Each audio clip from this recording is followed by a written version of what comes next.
Hey guys, and welcome to Boring History Relaxation Channel, and tonight we step into the cold darkness of a medieval monastery precinct, where the stars are still sharp overhead, and the stones beneath your feet feel unpleasantly determined to steal every bit of warmth from your toes. Somewhere beyond the walls, a rooster is considering whether to be useful. Inside, a bell sounds, and your working day begins. You are not a monk. You do not get the picturesque manuscript, the peaceful cloister walk, or the convenient modern fantasy of spending the afternoon making cheese. You're one of the ordinary people whose labour keeps the religious community running, and judging by the schedule, you probably won't survive this. So, before you get comfortable, take a moment to like the video and subscribe, but only if you genuinely enjoy what I do here. And while you settle in, tell me in the comments where you're listening from and what your local time is right now. Now, dim the lights. Maybe turn on a fan for that soft background hum, and let's ease into tonight's journey together. Your eyes open in darkness. There is no glowing clock beside you, no phone alarm, and certainly no cheerful little display announcing that it is an offensively early hour. Time comes through sound. Bells organise monastic life, marking moments of prayer and work, and you learn their meanings because everybody around you does. You may not participate in every religious office yourself, but the monastery's rhythm controls your own schedule almost as firmly as it controls the monks. The first sensation is cold. Stone buildings retain a remarkable talent for feeling colder than the outdoors, particularly when you're lying near the floor. Your blanket is wool if you're fortunate, rough against your cheek and probably smelling faintly of smoke, sweat, and whatever animal donated the fibres. Luxury laundry detergent has not yet entered the medieval economy. You push yourself upright. Around you, other workers move quietly. Some are permanent servants attached to the house. Others may be hired labourers brought in for particular jobs. Some work in kitchens, stables, gardens, workshops, breweries, bakehouses, storehouses, or fields belonging to the monastery. A large religious community requires an astonishing amount of practical labour. The monks may pursue disciplined spiritual lives, but spiritual lives still require bread. Bread requires grain. Grain requires planting, harvesting, threshing, grinding, transporting, storing, measuring, mixing, kneading, baking, and someone noticing that 20 hungry people somehow become even hungrier when you place fresh bread near them. This is where people like you become extremely important and extremely tired. You pull on clothing that feels stiff in the morning chill, a simple tunic, hose or leggings depending on period and region, sturdy shoes if you possess decent ones, and perhaps an outer garment against the cold make up your practical wardrobe. Clothing is valuable. You repair it repeatedly rather than casually replacing it because one sleeve has begun behaving badly. You step outside. The monastery is not merely a church surrounded by sleepy monks. In a substantial medieval foundation, the precinct can resemble a small organised settlement. You encounter store buildings, kitchens, barns, guest accommodations, workshops, gardens, wells, animal spaces, and service yards. Beyond the central buildings stretch fields, orchards, fish ponds, pastures, and roads linking the house to villages and estates. Everything produces chores. Even water produces chores because water has the terrible medieval habit of refusing to come through a tap.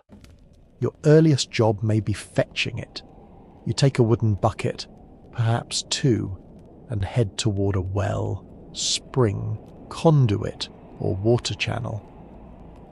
Some wealthy monasteries develop sophisticated water systems, directing clean water toward kitchens, washing facilities, fountains, and drainage channels. The engineering can be impressive. It is also rarely impressive enough to prevent somebody from carrying something heavy. Today, that somebody is you. The handle presses into your fingers. The first bucket feels manageable. The second bucket teaches you humility. You walk carefully because spilling half the water means returning to collect more. And nobody rewards you for inventing unnecessary journeys at this hour. Your shoulders tighten, your breath appears pale in the air. Somewhere nearby, an animal shifts behind a wooden partition. A mule has already developed strong opinions about breakfast.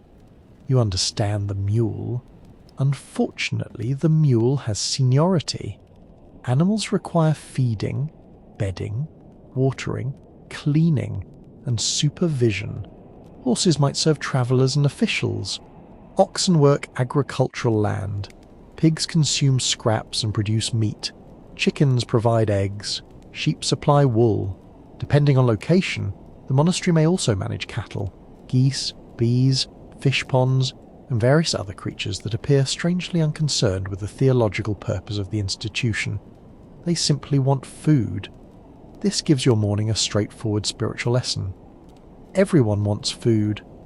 By the time light begins touching the horizon, fires must be alive. Fire is central to the practical world you inhabit. Kitchens need heat, bakehouses need ovens, workshops may need furnaces or hearths, infirmaries require warmth, guests expect some degree of comfort, especially wealthy guests who tend to arrive with an impressive ability to notice inconvenience. You carry wood, then you carry more wood. Then, in a development that nobody could possibly have predicted, somebody asks you to carry more wood. Monasteries consume enormous quantities of fuel. Depending on local resources, you may handle firewood, charcoal, peat, brushwood, or combinations of available materials. Managing fuel is not simply a matter of wandering into a forest with an axe. Woodland can be carefully controlled economic property. Rights to cut timber and gather fallen branches matter because trees represent building material, fencing, tools, fire, and money. Your load, therefore, has value. Your back would like management to appreciate this. The kitchen begins to wake. Pots need positioning. Water needs heating. Grain may need preparing.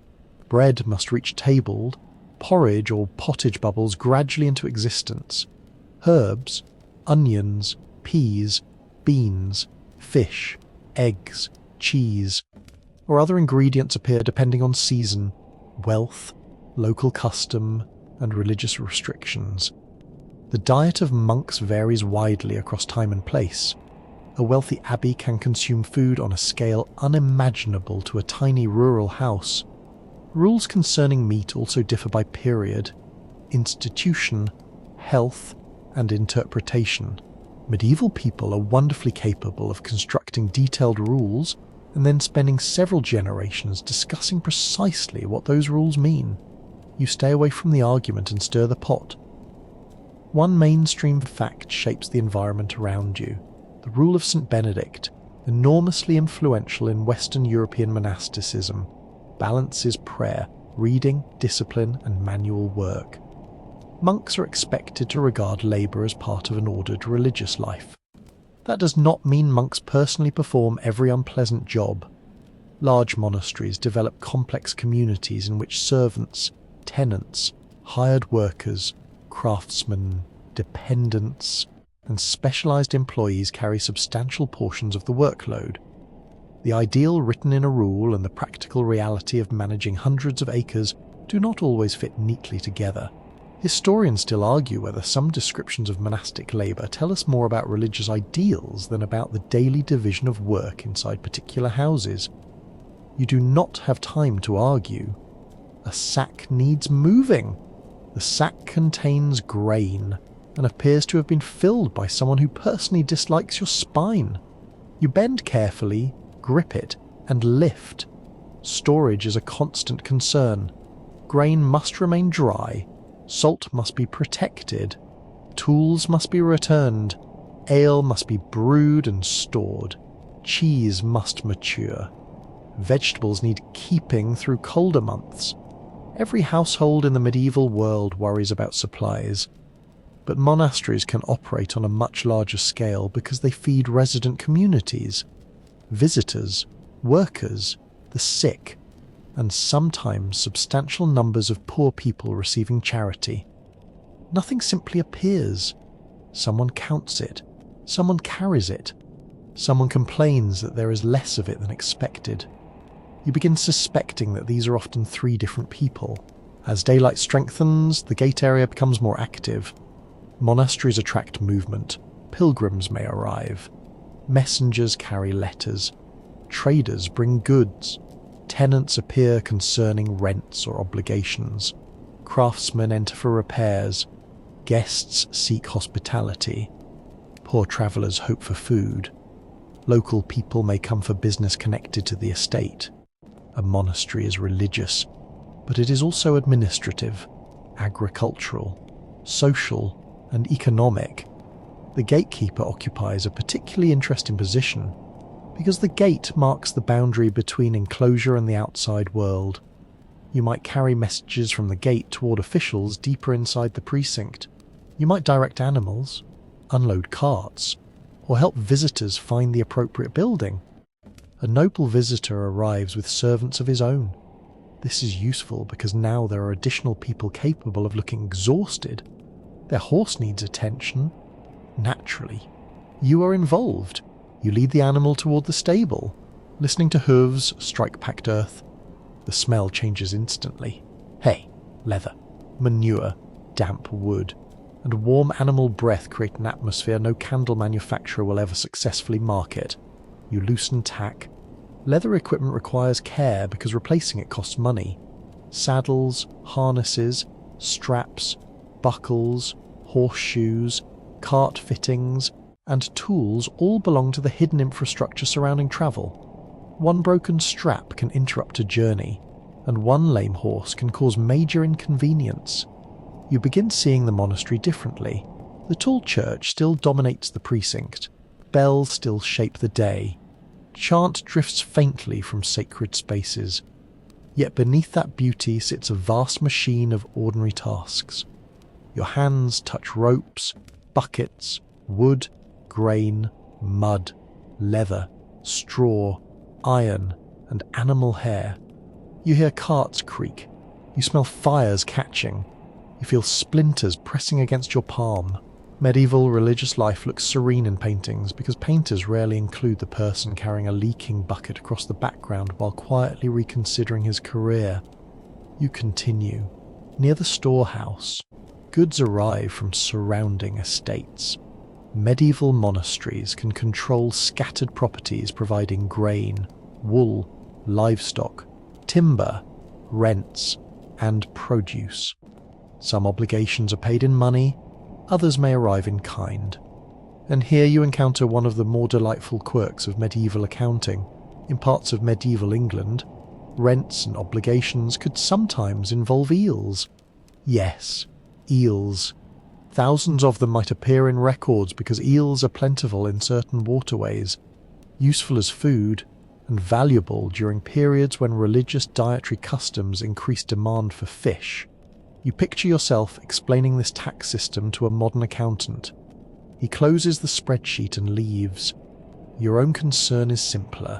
Whatever arrives needs sorting, counting, storing, or transporting. The morning expands around you. Sunlight now reaches roof tiles and upper windows. Smoke rises from chimneys and vents. The cold loosens its grip slightly, although your muscles are already reminding you that the day has barely begun. You may have eaten something modest by now, perhaps bread and ale, depending on local routine. Ale is a normal part of medieval diets in many regions because it provides calories and is produced routinely within households and institutions. Strength varies considerably, so the ordinary drink is not necessarily the heroic tavern beverage imagined in modern jokes. You drink because you are thirsty. You eat because another load waits. There is no concept of an 8-hour working day protecting your schedule. Work follows necessity, daylight, season, institutional custom, and status. Harvest time can stretch labour brutally. Winter changes the tasks but does not erase them. Feast days and religious observances alter routines, yet animals remain stubbornly unwilling to observe holidays. A cow does not care that today is sacred. A cow has reviewed the calendar and rejected it. You cross the yard again, now fully awake.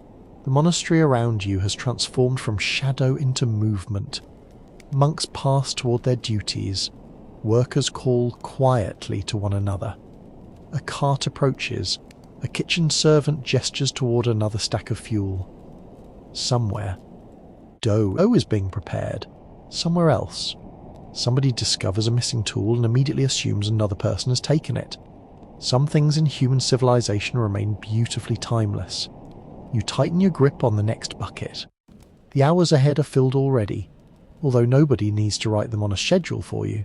Water, fuel, food, livestock, deliveries, cleaning, carrying, repairs, messages, and fields all wait in their proper places. The bells create sacred order overhead.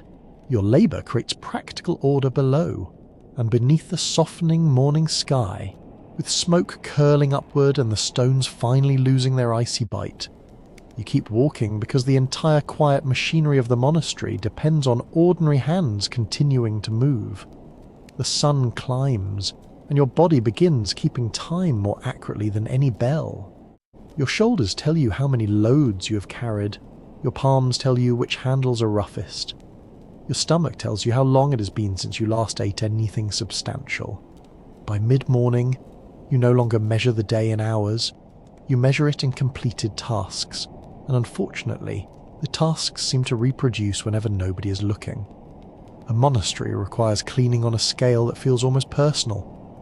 Floors collect rushes, mud, straw, ash, crumbs, wax drippings, bits of food, and whatever has followed people indoors on their shoes. Sweeping is done with simple brooms made from bundled twigs, broom plant, birch, or other local materials. You push debris toward a doorway, raising a faint cloud of dust that catches the light. There is no vacuum cleaner. There is not even a medieval equivalent of pretending you did not notice the dirt because the robot vacuum will handle it later. You sweep, then you sweep another room. Sleeping spaces, guest areas, service rooms, corridors, workshops, and eating spaces all create different kinds of mess. The richer and busier the institution, the more constant the maintenance becomes. A visiting church official may expect respectable surroundings. A sick brother in the infirmary needs clean bedding. A guest room should not look as though goats held a conference there overnight. Cleaning cloth is another labour. Washing linen is difficult because soap is basic, water is heavy, and fabric becomes heavier once soaked. You carry bundles toward a washing place, perhaps near a stream, basin, wash house, or purpose-built water channel in a wealthy foundation. You kneel or bend over the work. Cloth is soaked, rubbed, beaten, rinsed, wrung, and spread for drying. Soap may be produced from fats combined with alkaline substances derived from ash. It works, although it does not provide the delicate lavender scent promised by modern advertising. Your hands become red from water and friction. Sheets are not the only problem. Tablecloths, towels, kitchen cloths, clothing, and infirmary linens all require attention. Better funded monasteries sometimes purchase or maintain significant quantities of linen, particularly for prestigious guests and ceremonial use. Each fine cloth carries a hidden tale of labour behind it. Someone washes it, someone dries it, someone folds it, someone discovers that another person has stained it with gravy. Humanity progresses very slowly. Near the bakehouse, another cycle is underway. Bread production is continuous because grain-based foods form the backbone of much medieval nutrition. The work involves more than placing a loaf in an oven. Flour must be measured, dough must be mixed, fermentation must be watched, ovens must reach a suitable temperature, ash must be cleared, loaves must be loaded and removed with long-handled tools. Temperature is judged through experience rather than a digital display. You learn to read heat through colour, timing, touch at a safe distance. and the behaviour of the fire, too cool and bread bakes poorly, too hot and the crust blackens while the centre remains disappointing. A baker becomes skilled because mistakes feed a great many witnesses. Large ovens consume fuel and radiate brutal warmth. You step from a cold stone corridor into the bakehouse and immediately regret owning skin. Your face heats. Sweat gathers beneath your clothing. Flour settles on your sleeves until you resemble a poorly organised ghost. From bread, you move toward drink. Brewing is another major household operation in many medieval communities. Ale and beer vary by region and period, but fermentation is widespread, and large institutions may maintain dedicated brewing facilities. Malt must be prepared, grain crushed, liquid heated, strained, fermented, transferred, and stored. Brewing requires large vessels. Large vessels require cleaning.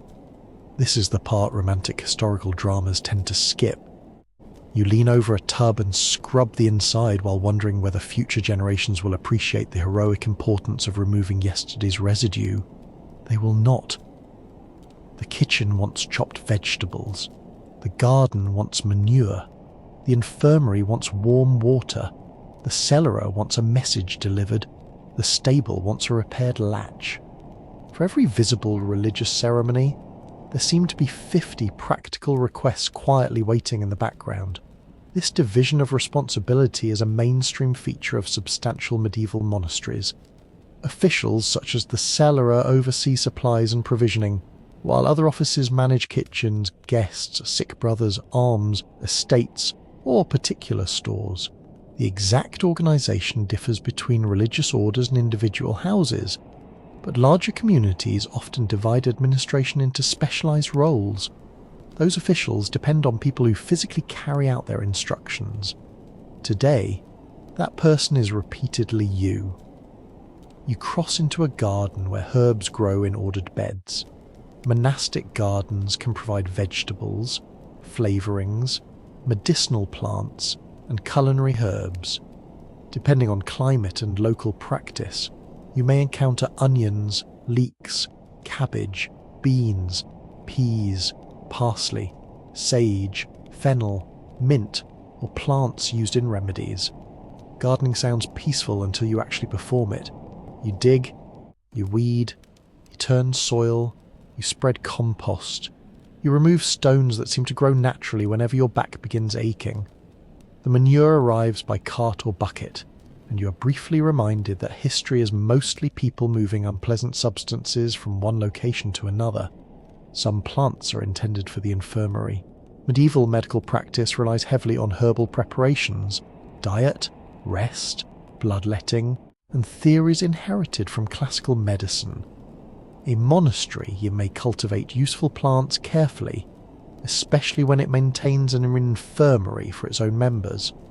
Historians still argue whether surviving monastic herb lists accurately reflect what was routinely grown and used, or whether some texts preserve idealized medical knowledge copied from older authorities. You have no scholarly uncertainty about the manure. It is definitely real. Toward midday, agricultural work may pull you beyond the inner buildings. Fields demand different labour depending on season. Ploughing dominates one period, sowing another. Weeding follows. Haymaking turns summer days into races against weather. Harvest can require nearly everyone available because grain must be cut and gathered during a limited window. If you are working during harvest, the day becomes especially long. You bend over grain with a sickle, cut, gather, bind, move, repeat. The motion settles into your lower back and thighs. Dust sticks to sweat. Tiny fragments of straw work their way into clothing with supernatural precision. Your hands grow rougher with every bundle. The midday meal offers relief, but not necessarily much of it. Your food depends heavily on status and workplace. Workers may receive bread, pottage, ale, cheese, fish, onions, or other provisions. Some hired labourers are partly compensated through meals, particularly during demanding seasonal work. You sit while you can. Nobody needs to tell you to eat quickly. A few minutes without carrying anything feels almost luxurious. Then somebody notices you're sitting. This is apparently considered dangerous. A request arrives. You carry a message toward an outlying farm building. Written communication is important within monastic estates, but many small instructions travel orally through servants, messengers, tenants, and officials. A monastery can administer land scattered across a considerable area, requiring regular movement between the religious house and its dependent farms or manors. Walking becomes another form of labour. The road is uneven.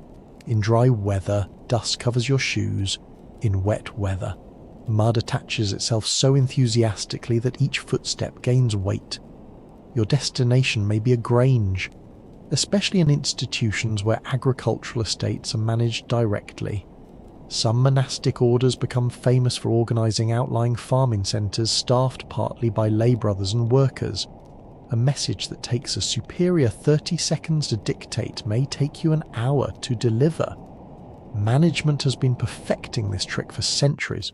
Back within the precinct, repairs await. Wooden hinges loosen, roof tiles shift, fences collapse, handles split, wheels wobble, doors swell in damp weather, buckets leak, tools blunt. Buildings are living problems requiring constant attention. Specialised craftsmen handle skilled tasks, but servants may perform smaller maintenance jobs. You hold a plank steady while another worker drives in a wooden peg. You fetch nails. Iron nails are valuable enough that they are not casually scattered around like modern hardware store leftovers. Metal objects represent significant labour in mining, smelting, forging, transporting, and purchasing. A bent nail may be straightened and reused. Nothing useful is thrown away lightly. Old cloth becomes patches. Broken pottery may find secondary uses. Wood scraps become fuel. Fat becomes candles or soap. Bones can become tool handles, gaming pieces, or other objects. Even urine may be collected for certain craft processes because its chemical properties make it useful in activities such as textile treatment. This is your quirky reminder that medieval recycling sometimes reaches levels modern environmental campaigns would hesitate to print on a poster. The afternoon stretches. You help move barrels in a storage room where the air is cooler. A full barrel is not an object you casually pick up. It must be rolled, levered, tilted, or moved with coordinated effort. Grain sacks, salt containers, baskets, and amphora-like vessels, depending on place and period, all have their own inconvenient shapes. Storage work also demands counting. Mistakes matter. If provisions disappear too quickly, someone must answer for them. Theft, spoilage, rodents, moisture, and simple bad bookkeeping can all reduce supplies. Rodents are particularly unimpressed by monastic discipline. A mouse sees stored grain and experiences no moral conflict whatsoever. You check containers for damage. You move food away from damp walls. You inspect lids. You notice droppings and immediately understand that a small grey criminal has ignored the monastery's regulations. Toward evening, cleaning becomes urgent again. Food preparation leaves scraps. Eating spaces need clearing. Cooking pots have crusted residue. Ash piles grow. Waste must be carried away. Latrines also require management. Well-designed monasteries sometimes construct sophisticated drainage systems, particularly where running water can flush waste channels. In less convenient circumstances, cesspits and privies require periodic emptying or cleaning. This is one occupation nobody carves beautifully over a church doorway. You carry a bucket very carefully. There are moments in which medieval spirituality feels profound. This is not one of them. Light begins fading, but your work does not stop simply because the sun has become tired. Lamps and candles need attention. Rushlights may provide cheap illumination. Tallow candles smell stronger than beeswax candles, while beeswax is generally more expensive and often reserved for important religious or prestigious uses. You trim a wick. You shield a flame from the draught. The room glows weakly. This dimness changes work itself. Small repairs become difficult. Reading requires concentrated light. Carrying objects through corridors becomes slower. Shadows obscure steps and thresholds. You learn every uneven stone. Your feet memorize the building. The body adapts because it must. If your working day approaches 18 hours, this does not necessarily mean 18 uninterrupted hours of maximum physical exertion. Medieval labour rhythms include pauses for meals, religious observances, waiting, travel, seasonal variation, and moments when one task cannot continue until another finishes. Still, an extremely long day can feel endless when responsibility begins before sunrise and continues well into darkness. You have lifted, scrubbed, dug, chopped, delivered, washed, repaired, carried, sorted, stirred, swept, and hauled. Your clothing holds evidence of almost all of it. Flour marks one sleeve, mud marks your shoes, smoke clings to your hair. Your hands smell faintly of onions despite several washings, which is perhaps medieval life offering you a signature fragrance. One final round remains. Doors are checked, tools are returned, animals are settled, food is covered, embers are controlled so they can either die safely or be preserved where necessary. Fire demands special caution because a wooden roof, straw, dry stores, and open flame form a combination capable of transforming one careless moment into disaster. You bank coals beneath ash. The orange glow shrinks. Your movements become slower. Nobody needs to order you to conserve energy now. Your body has made the administrative decision independently. Across the precinct, activity thins. Voices become quieter. Doors close. Footsteps become easier to distinguish. The monastery's enormous practical machinery finally reduces its speed, not stops, never entirely stops, but slows enough that you can notice your own exhaustion. You straighten your back and discover that your back strongly objects to this decision. You flex your fingers. The knuckles ache. A final basket is placed where it belongs. A final pot is turned upside down to dry. A final latch settles into place. You stand for a moment in the dim light, surrounded by objects that are ready for another day because your hands have made them ready. No chronicle is likely to record this. No illuminated manuscript will dedicate a golden initial to the heroic scrubbing of a brewing tub. Yet the monastery eats because grain is processed, stays warm because fuel is managed, receives travellers because spaces are prepared, keeps livestock because someone tends them, and functions from dawn into night because ordinary workers continue taking one practical problem at a time. Your reward is simple. There is finally nothing in your hands. For several precious moments, nobody puts anything else there. By now, one thing becomes obvious. The word servant is far too tidy for the people moving through a medieval monastery. You stand in a yard filled with individuals whose jobs overlap, whose legal status differs, and whose relationship to the religious community can be surprisingly complicated.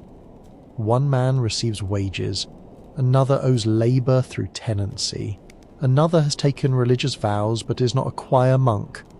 A boy is learning a trade. A woman arrives from a nearby settlement with eggs to sell. A carpenter has been hired for 3 days. A shepherd lives on monastery land several miles away.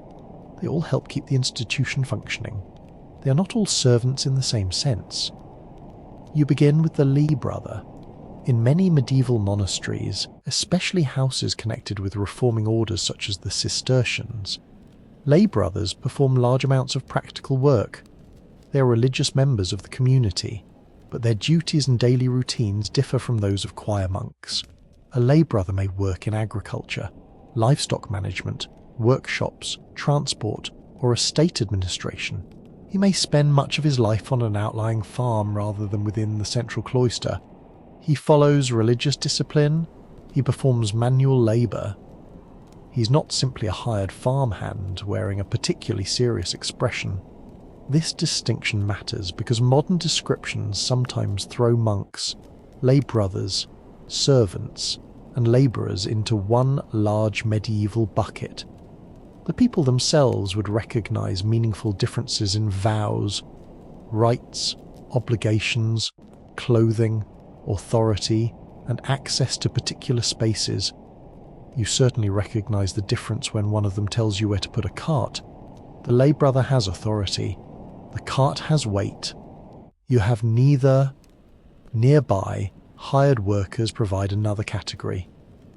A monastery may employ men for permanent positions or bring in temporary labour during busy seasons. Harvest is the obvious example.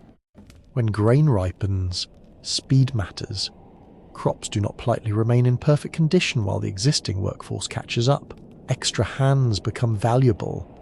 You might be hired for several days to reap grain, bind sheaves, gather hay, repair a wall, dig a ditch, or perform specialised work. Payment can come in money, food, drink, or combinations of these depending on local practice and contract. A skilled worker expects more than an unskilled labourer. The mason shaping stone is not paid like the boy carrying rubble. The carpenter repairing roof timbers possesses knowledge built through experience. He understands joints, tools, wood quality, measurements, and structural problems. The blacksmith handles expensive materials and produces objects the monastery cannot easily replace. Even in a world with rigid social hierarchies, skill has bargaining power. You watch a mason examine a block of stone. He taps it, looks at it, turns it slightly, then looks at it again. You have no idea what he has discovered, but his expression suggests the stone has confessed something important. Craft specialists may travel between religious houses, towns, construction projects, and estates. Major monasteries sometimes require generations of building and repair. Churches are expanded, towers are reinforced, roofs need replacement, windows break, mills require maintenance, bridges suffer damage. A wealthy monastery can therefore resemble an employer as much as a spiritual centre. One mainstream historical fact sits behind this busy scene. Monasteries often rank among the important landholders of medieval Europe. Large foundations control farms, villages, mills, woodland, fisheries, vineyards, pasture, and urban properties. Land generates income. Land also generates people. Tenant farmers may owe rents, produce, or services. Some arrangements require specific periods of labour on an estate. Others involve cash payments. Conditions vary enormously across centuries and regions, so there is no single medieval tenancy system that fits every monastery.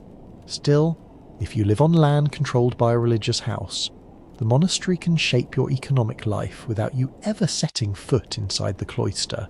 You might plough its fields, grind grain at its mill, pay rent to its officials, graze animals under negotiated rights, deliver chickens on a date specified by custom. This last possibility becomes surprisingly specific. Medieval rent agreements sometimes demand payments in goods that look wonderfully strange to modern eyes. Chickens, eggs, wax, fish, grain, gloves, pepper, and other items can appear as obligations depending on place and period. One tenant might owe a perfectly sensible quantity of grain. Another might owe a pair of gloves.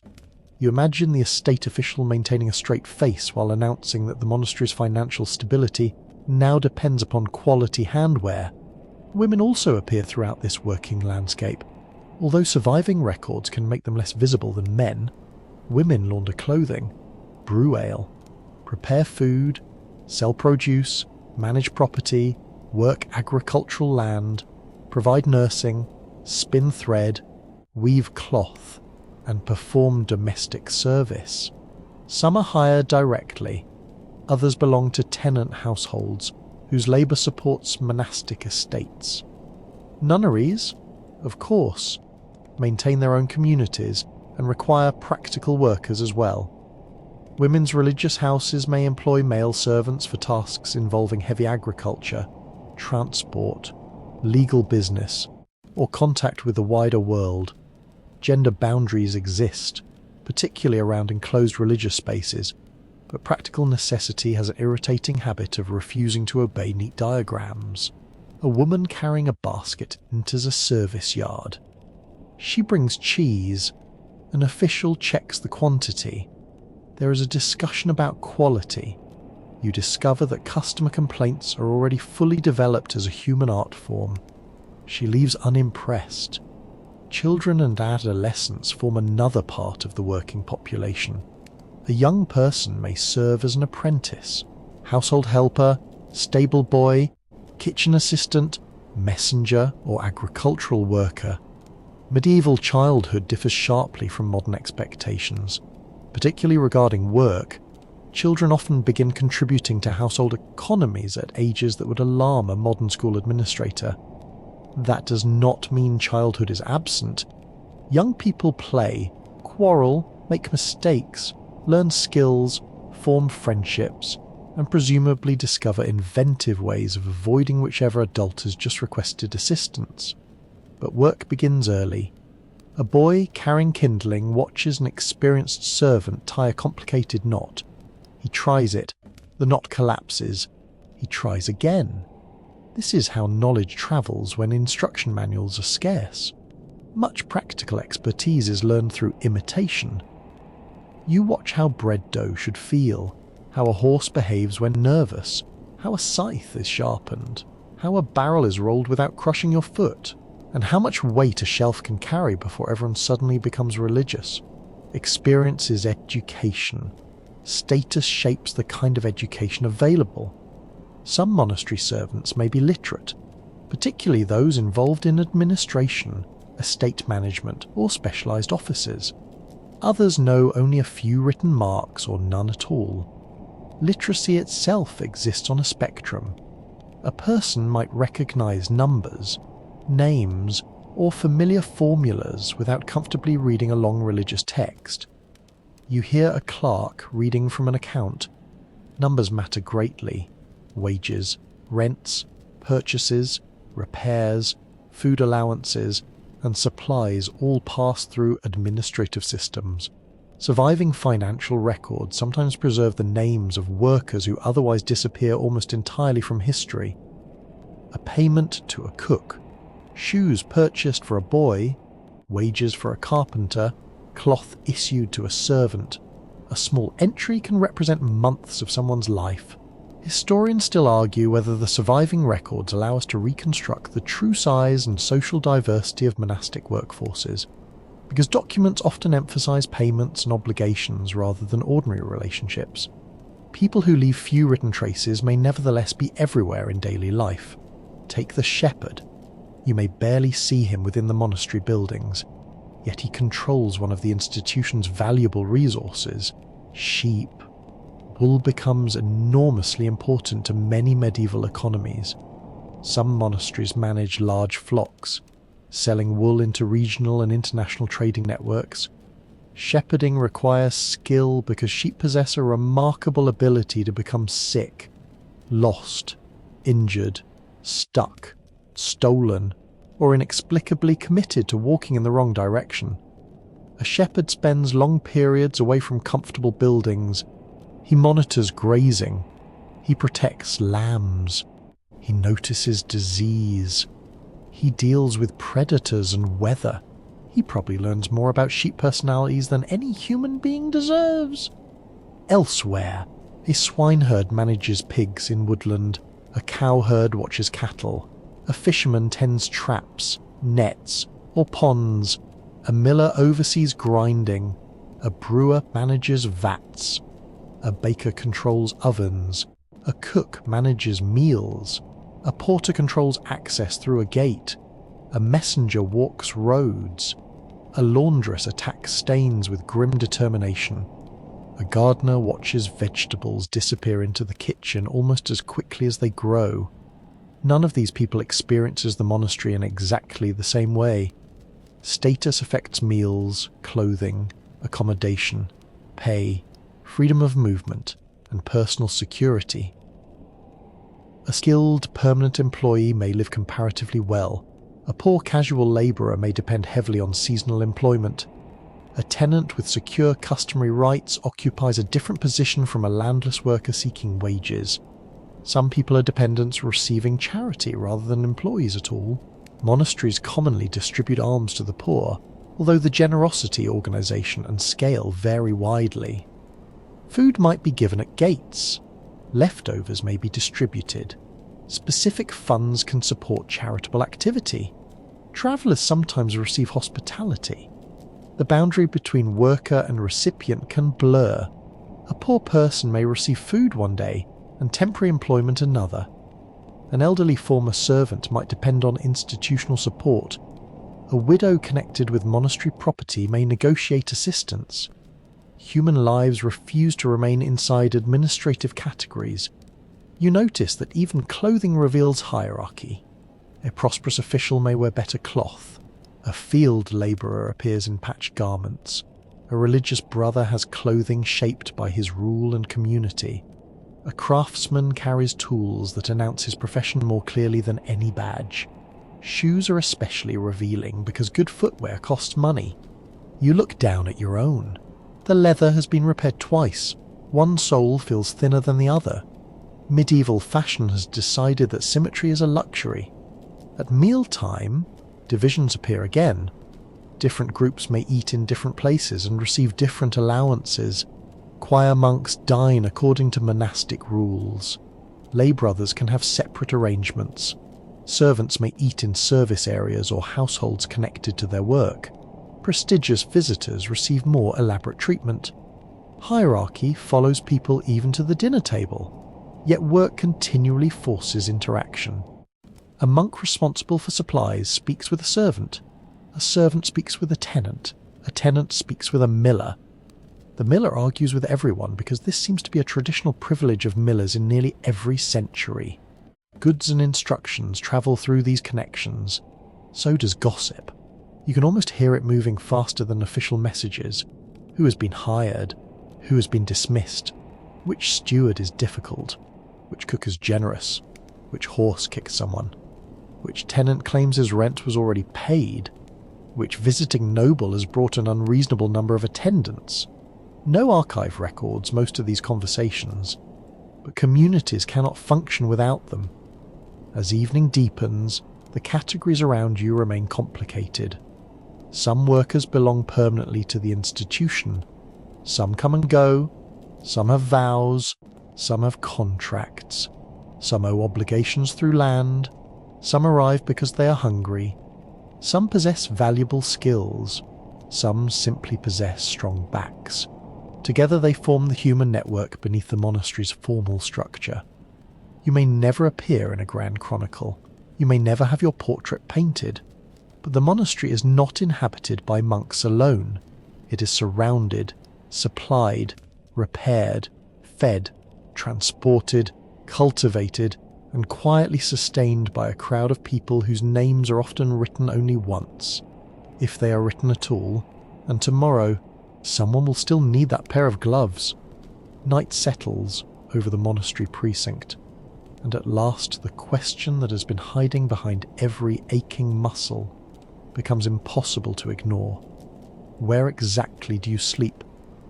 The answer depends on who you are, what work you do, how wealthy the monastery is, and which building happens to contain a patch of floor nobody else has claimed. Monks in many communities have regulated sleeping arrangements. Some sleep in common dormitories, often called daughters, with rules governing silence, clothing, lamps, and nighttime behaviour.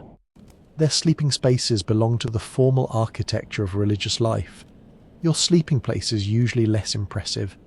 You may have a bed in a servant's room, but you should not immediately picture a private chamber with a convenient wooden door and a little sign bearing your name. Privacy is expensive. Space is useful. Medieval buildings are expected to perform several jobs at once. A room that stores tools during the day may hold sleeping workers at night. A loft above a stable can become accommodation. A corner near the kitchen can become accommodation. A gatehouse room can become accommodation. A bench can become accommodation if exhaustion is sufficiently persuasive. This is one of the mainstream realities of medieval domestic life. Many ordinary people sleep communally, and dedicated private bedrooms are far less common outside wealthy households than modern listeners might expect. You therefore learn to sleep in the presence of other human beings. Several other human beings, possibly one of them snores with theological confidence. If you are attached to the kitchen, sleeping nearby makes practical sense. Fires need attention. Early preparation begins quickly, and proximity saves walking through cold darkness. A kitchen servant may have a small room nearby, a loft, or a pallet in an adjoining service area. The advantage is warmth. The disadvantage is everything else. Even after cooking ends, a kitchen holds smells. Smoke lingers in roof timbers. Fat clings to surfaces. Herbs, onions, fish, grain, ale, and yesterday's supper create layers of aroma that settle into cloth and hair. Your bedding begins smelling faintly edible. This may explain why rodents express such enthusiasm for hospitality. A stable loft offers different benefits. Animals create warmth below you.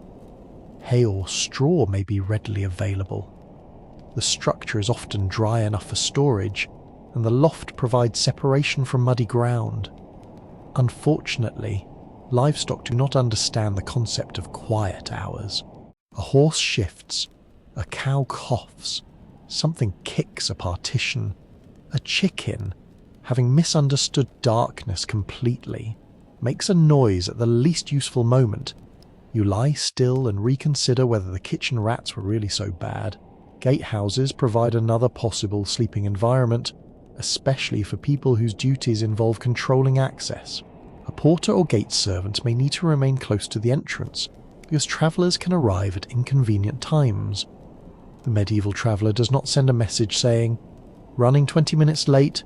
He simply appears, possibly at night, possibly in rain, possibly with 6 attendants, 3 horses, and a belief that hospitality is one of your personal spiritual obligations. You hear knocking. A sleepy worker moves toward the door. The monastery gate is more than a physical entrance. It marks the transition between the regulated inner community and the outside world. Poor visitors may gather there for charity. Merchants bring goods. Messengers arrive with letters. Travellers seek shelter. Someone has to respond. Sleeping near the gate therefore means your bed doubles as an emergency reception desk. Other workers may sleep in buildings connected to workshops. A carpenter could lodge near a work area during a long project. Seasonal labourers might be placed wherever temporary accommodation can be created. Farm workers on outlying estates may sleep in farm buildings rather than within the main monastery at all. During harvest, the number of workers can rise sharply. Beds do not magically rise with them. This produces arrangements familiar across much of medieval Europe: shared pallets, temporary bedding, sleeping in barns, and squeezing additional bodies into already occupied rooms. A barn at least provides space. You climb onto a layer of straw. For approximately 3 seconds, this seems comfortable. Then you discover the first stalk pointing directly into your ribs. Straw bedding can be gathered into a mattress sack or spread beneath coverings. A proper straw mattress, sometimes called a palliasse in later terminology, separates the body from cold boards or stone more effectively than loose straw alone. But bedding quality varies greatly.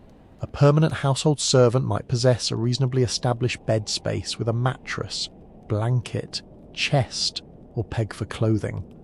A temporary worker might receive straw and optimism. The important thing is insulation. Stone floors pull warmth from the body. Wooden floors are better but remain cold in winter. Sleeping directly on either is unpleasant, so layers matter. Rushes, straw, sacks, folded cloth, hides, and mattresses all create barriers between you and the surface below. Wealthier workers may have wool blankets. Poorer workers make do with fewer layers. You quickly learn another medieval sleeping technique. Clothing stays on. Removing every garment before bed is not automatically the standard practice for working people. In cold conditions, you may keep significant clothing around your body. A cloak can become a blanket. A folded tunic becomes a pillow.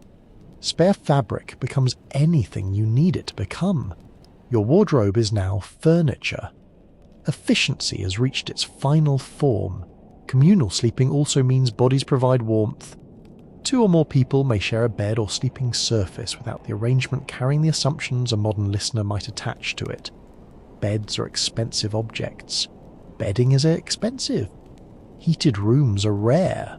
Sharing makes practical sense. People share beds with relatives, companions, fellow workers, servants, travellers, and people of similar status. Personal space has not yet become a sacred human right. You roll onto your side. Someone else's foot is nearby. You decide not to investigate ownership.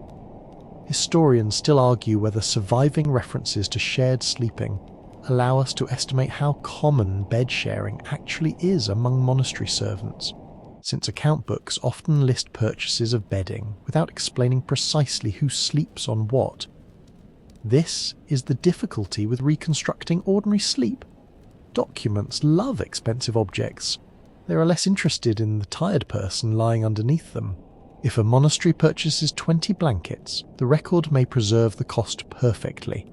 It may not tell you whether those blankets are distributed to 20 individuals, 10 shared beds, guests, the infirmary, or a changing mixture of all 4. Archaeology offers hints through room layouts, fireplaces, staircases, surviving service buildings, and traces of occupation.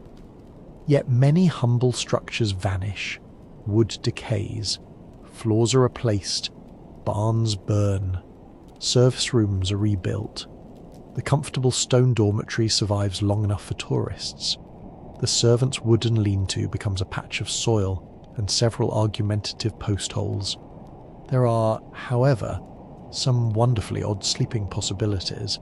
Medieval religious houses often maintain guest accommodations for travellers of different ranks. Important visitors may receive beds with linen, blankets, curtains, and more privacy. Lower status travellers may sleep in much simpler communal spaces. A servant working around the guest house therefore spends the night within sight of bedding far better than his own. You carry a clean blanket into a guest chamber. The mattress looks thick. There are actual sheets, perhaps even curtains. You return to your straw pallet and experience one of history's earliest recorded examples of browsing a luxury hotel online while staying in the cheapest room. Except there is no online, and you carried the luxury mattress upstairs yourself. Sleeping spaces also reveal hierarchy through location. The closer you are to livestock, fuel stores, tools, doors, and service routes, the more your sleeping environment remains connected to labour. The closer an important guest is to privacy, warmth, clean linen, and quiet, the more sleep itself becomes a mark of privilege. Noise matters. A dormitory of workers contains breathing, coughing, shifting, scratching, muttering, and occasionally teeth grinding. Outside, wind presses against shutters. Rain taps roof material. Timbers contract in cold weather. Mice explore walls. Dogs bark. Animals move. The monastery bell may sound during the night because monastic prayer does not stop merely because your body has filed a formal complaint. You become skilled at sleeping through noise. Exhaustion helps. So does familiarity. Modern people often imagine ideal sleep as 8 uninterrupted hours in darkness, with controlled temperature and perhaps a machine producing artificial rain sounds. You already have real rain. It is coming through the roof. No subscription required. Light is another concern. Artificial illumination costs resources. Candles require tallow or beeswax. Oil lamps consume fuel. Open flames create danger. You do not leave a bright lamp burning beside your bed all night. Darkness becomes thick.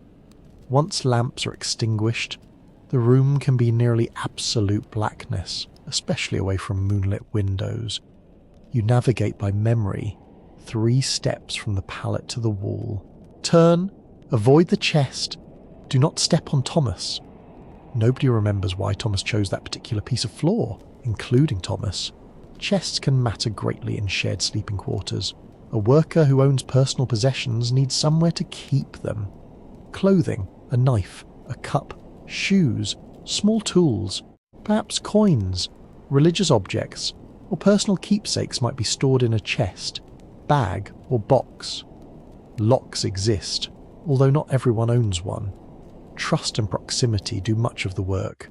So does the knowledge that stealing from the people who sleep 2 feet away creates a difficult breakfast atmosphere. Curtains, where available, offer another luxury. Around expensive beds, they reduce draft and provide privacy. For most low-status workers, however, sleeping space remains visually open. You hear everyone. Everyone hears you. If you talk in your sleep, your reputation may be destroyed before breakfast. Cold becomes the greatest enemy in many seasons. You tuck knees toward your chest, pull wool higher, cover your head. A cap can remain useful indoors, and covering the head helps conserve warmth. Sleeping close together becomes less socially awkward when the alternative is shivering alone. The building gradually settles. Conversation dies. One worker still whispers. Someone tells him to be quiet. Another person laughs softly. Then silence spreads again. You begin to understand that the servant's sleeping place is not necessarily one defined room. It is a category of opportunity, a loft, a side chamber, a barn, a gatehouse, a workshop corner, a pallet by a kitchen wall, a shared servants' hall, a farm building far from the cloister. Wherever work creates the need for a worker to remain nearby, sleep finds a place around it. There is rarely much ceremony. You place shoes within reach, fold clothing beneath your head, pull the rough covering close.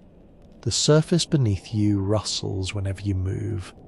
The air smells of smoke, wool, straw, timber, and tired bodies.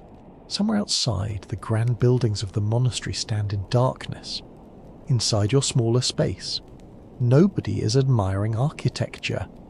Nobody is discussing philosophy. Nobody cares whether the mattress arrangement would interest future historians. You care only that the floor is not directly beneath your bones, that the blanket covers most of you, and that the person beside you stops moving long enough for sleep to finally arrive. You lower yourself onto the bedding and immediately discover that comfort is not a simple medieval concept. The mattress beneath you may be nothing more than a sturdy cloth sack filled with straw. If the household is reasonably well supplied, the sack has been stuffed densely enough to create some separation between your body and the boards beneath. If it has not been refreshed recently, the straw has flattened into hard ridges that seem to know exactly where your hip bone is located. You shift slightly, a stalk scratches your ankle. Another presses into your shoulder. The mattress responds with the dry rustle of something that has spent several months being crushed by exhausted human beings. Straw is cheap compared with feather bedding, and it can be replaced when fresh material becomes available. That makes it practical for servants, labourers, travellers, and poorer households. It also means your bed is technically agricultural waste with a cover. Medieval luxury has a broad definition. Better beds may contain wool, flock, feathers, or combinations of softer materials. Feather beds are valuable possessions, especially when properly filled and covered. They appear in inventories because they are worth recording. Your own mattress is unlikely to inspire an inventory clerk. He may simply write something equivalent to old bedding and move on with his day. This is one mainstream fact that reveals how important textiles are to medieval sleeping. Blankets, sheets, mattresses, coverlets, curtains, and bedcloths represent significant household property because producing fabric requires enormous labour. Wool begins with sheep, Sheet must be raised, sheared, sorted, cleaned, carded, dust spun, woven, finished, and transported. Linen begins with flax.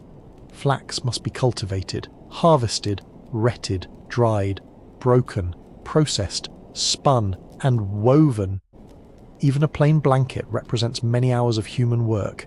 You pull yours toward your chin with slightly more respect. It is probably wool. The surface feels coarse against your skin, particularly where years of use have roughened the fibres. A good wool blanket provides valuable insulation even in a cold room, and several layers transform an unpleasant bed into something almost tolerable. Almost. Your feet remain cold. They always seem to remain cold. You tuck them beneath the edge of the blanket and discover that medieval bedding follows an ancient law of physics in which either your shoulders or your toes may be covered, but never both simultaneously. Someone nearby has solved this problem by curling into a shape normally associated with frightened hedgehogs. You copy him. Pillows vary just as widely as mattresses. A wealthy guest may rest his head on a proper pillow stuffed with feathers or soft material. You may have a small sack filled with straw, wool scraps, or whatever compressible substance is available. Or you use folded clothing. You bunch a spare garment beneath your head. It creates a lump. You rearrange it. The lump moves. You rearrange it again. Eventually you accept that neck support will not be one of tonight's achievements. Sheets are not guaranteed either. Fine linen sheets can be expensive and valuable. Guest houses, infirmaries, and prosperous households may possess them, while low-status workers may sleep directly beneath wool coverings or use rougher cloth. Clean linen carries strong associations with status, hygiene, and hospitality. This becomes especially noticeable when an important visitor arrives. Fresh sheets appear, good blankets appear, pillows multiply mysteriously. You begin to suspect the monastery has been hiding comfort somewhere. The guest climbs into a carefully prepared bed. You return to your straw sack. Christian humility has become unexpectedly practical. Bedding must also be maintained. Straw compresses. It collects dust. It absorbs sweat. It can become damp. Fresh straw may be added, or the entire filling changed. Mattress sacks can be emptied, aired, repaired, and refilled.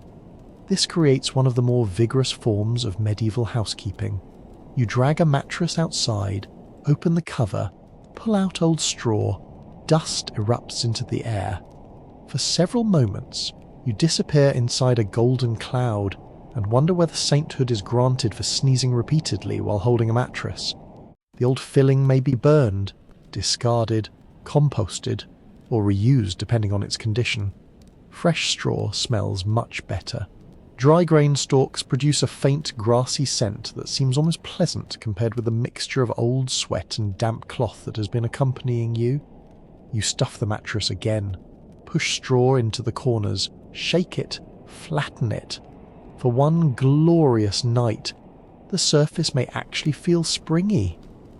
Then humanity lies on it. The decline begins immediately. The more troubling residents of your sleeping space are much smaller. Fleas are common companions in pre-modern life.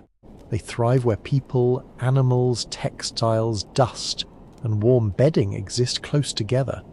Your bed offers an excellent property portfolio. You feel an itch near your ankle, then another near your wrist. You resist scratching. You fail. Fleas do not respect social hierarchy. A rich person may have cleaner or more frequently changed bedding, but wealth does not create an invisible force field against insects. Bedbugs also have an ancient relationship with humans. Evidence for them stretches back thousands of years, and medieval people certainly know biting insects as familiar household nuisances, even if identification and terminology vary. Lice create another problem. Head lice live among hair. Body lice can inhabit clothing seams and move onto the skin to feed. Clothing that is worn frequently, washed irregularly, and kept close to the body provides excellent conditions. This does not mean medieval people simply shrug and celebrate infestation. They remove parasites when they can, Combing, washing, laundering, airing, changing straw, and picking lice manually are ordinary responses. A fine-toothed comb can be remarkably useful. You sit near better light while another worker searches through your hair. This is not glamorous. It is, however, cooperative. You return the favour. Human intimacy takes practical forms when everyone is sharing rooms, bedding, clothes, and insects. Historians still argue whether levels of parasite infestation vary dramatically between religious communities and ordinary secular households, because written sources complain about vermin without providing anything resembling modern systematic data. Archaeology gives occasional clues. Combs survive. Textile fragments survive under exceptional conditions. Parasite remains have sometimes been found in archaeological contexts, but nobody leaves you a helpful chart titled Average Fleas per Monastery Servant, 1274. Future scholars are forced to work harder. You slap your calf, the flea remains undefeated. It may be the most successful inhabitant of the institution. Smoke provides another constant presence in bedding. Open hearths, lamps, candles, ovens, and imperfect ventilation allow smoke particles to penetrate clothing and fabric. Your blanket smells smoky. Your hair smells smoky. Your tunic smells smoky. Eventually you stop noticing because your nose gives up and quietly leaves the profession. Smoke can help discourage some insects when fabrics are aired near it, but too much smoke irritates eyes and lungs. Rooms heated by hearths may be warmer yet less comfortable to breathe in. A servant sleeping near a kitchen trades cold for smoke. A servant sleeping farther away trades smoke for cold. Medieval housing offers many exciting packages. You choose your preferred inconvenience. Dampness is equally unpleasant. Rain enters through damaged roofs. Moisture rises from ground floors. Clothing gets wet and must dry somewhere. Stone walls can hold chill. Bedding placed against a damp wall absorbs moisture slowly until the mattress feels clammy. You touch the corner of your blanket. Cold. Slightly wet. Wonderful. A wet wool blanket can still insulate, but it becomes heavy and unpleasant. Drying thick fabric without strong sunlight or abundant indoor heat takes time. This makes airing bedding important when weather allows. On a clear day, blankets may be taken outside, mattresses may be opened, fabric may be beaten or shaken. Sun and moving air reduce dampness and freshen materials. You hang a blanket over a rail. Another worker beats dust from it. A surprising quantity emerges. You watch the cloud drift away and realise you have apparently been sleeping beneath a portable section of the road. Cleanliness in a medieval context does not necessarily mean modern sterility. People wash themselves. They wash hands and faces. They bathe when circumstances permit. They wash clothes and bedding, but water must be obtained, heated when needed, and physically managed. Soap is available, yet laundering large textiles remains difficult. A full blanket becomes extremely heavy when soaked. 2 people may be required to wring or manipulate it. Drying requires space and weather. You quickly understand why bedding is not casually washed every Tuesday. Instead, maintenance often combines washing with airing, brushing, beating, repairing, and replacing fillings. Beds themselves can also host undesirable visitors other than insects. Mice investigate straw. Rats investigate food nearby. Cats, therefore, become useful residents. Monasteries certainly keep cats in various periods and places, particularly because rodents threaten stored food and manuscripts. The relationship between religious communities and cats produces one of history's gentler quirks. A 9th century Irish monk famously leaves a poem about his cat, Pangur Ban, comparing the cat's patient hunting of mice with the monk's own pursuit of learning. Your own relationship with the nearest cat is less literary. You want it to hunt the mouse inside your mattress. The cat wants to sleep on your blanket. Negotiations fail. The cat wins. Dogs may also sleep near workers, gates, farms, or animal buildings, depending on their purpose. A dog offers warmth and security, but also brings its own fleas, smells, and questionable enthusiasm for personal boundaries. You wake with a dog pressed against your legs. You could move it, but the dog is warm. You decide that dignity has already suffered enough today. Repairs become part of sleeping life. Mattress fabric tears, blanket edges fray, seams open, you stitch them. Needles are small but valuable tools. Thread requires preparation. A simple tear is repaired because letting it widen means losing straw through the opening every night. You discover 3 stalks on the floor, then 6, then 20. Soon, your mattress is distributing itself across the room.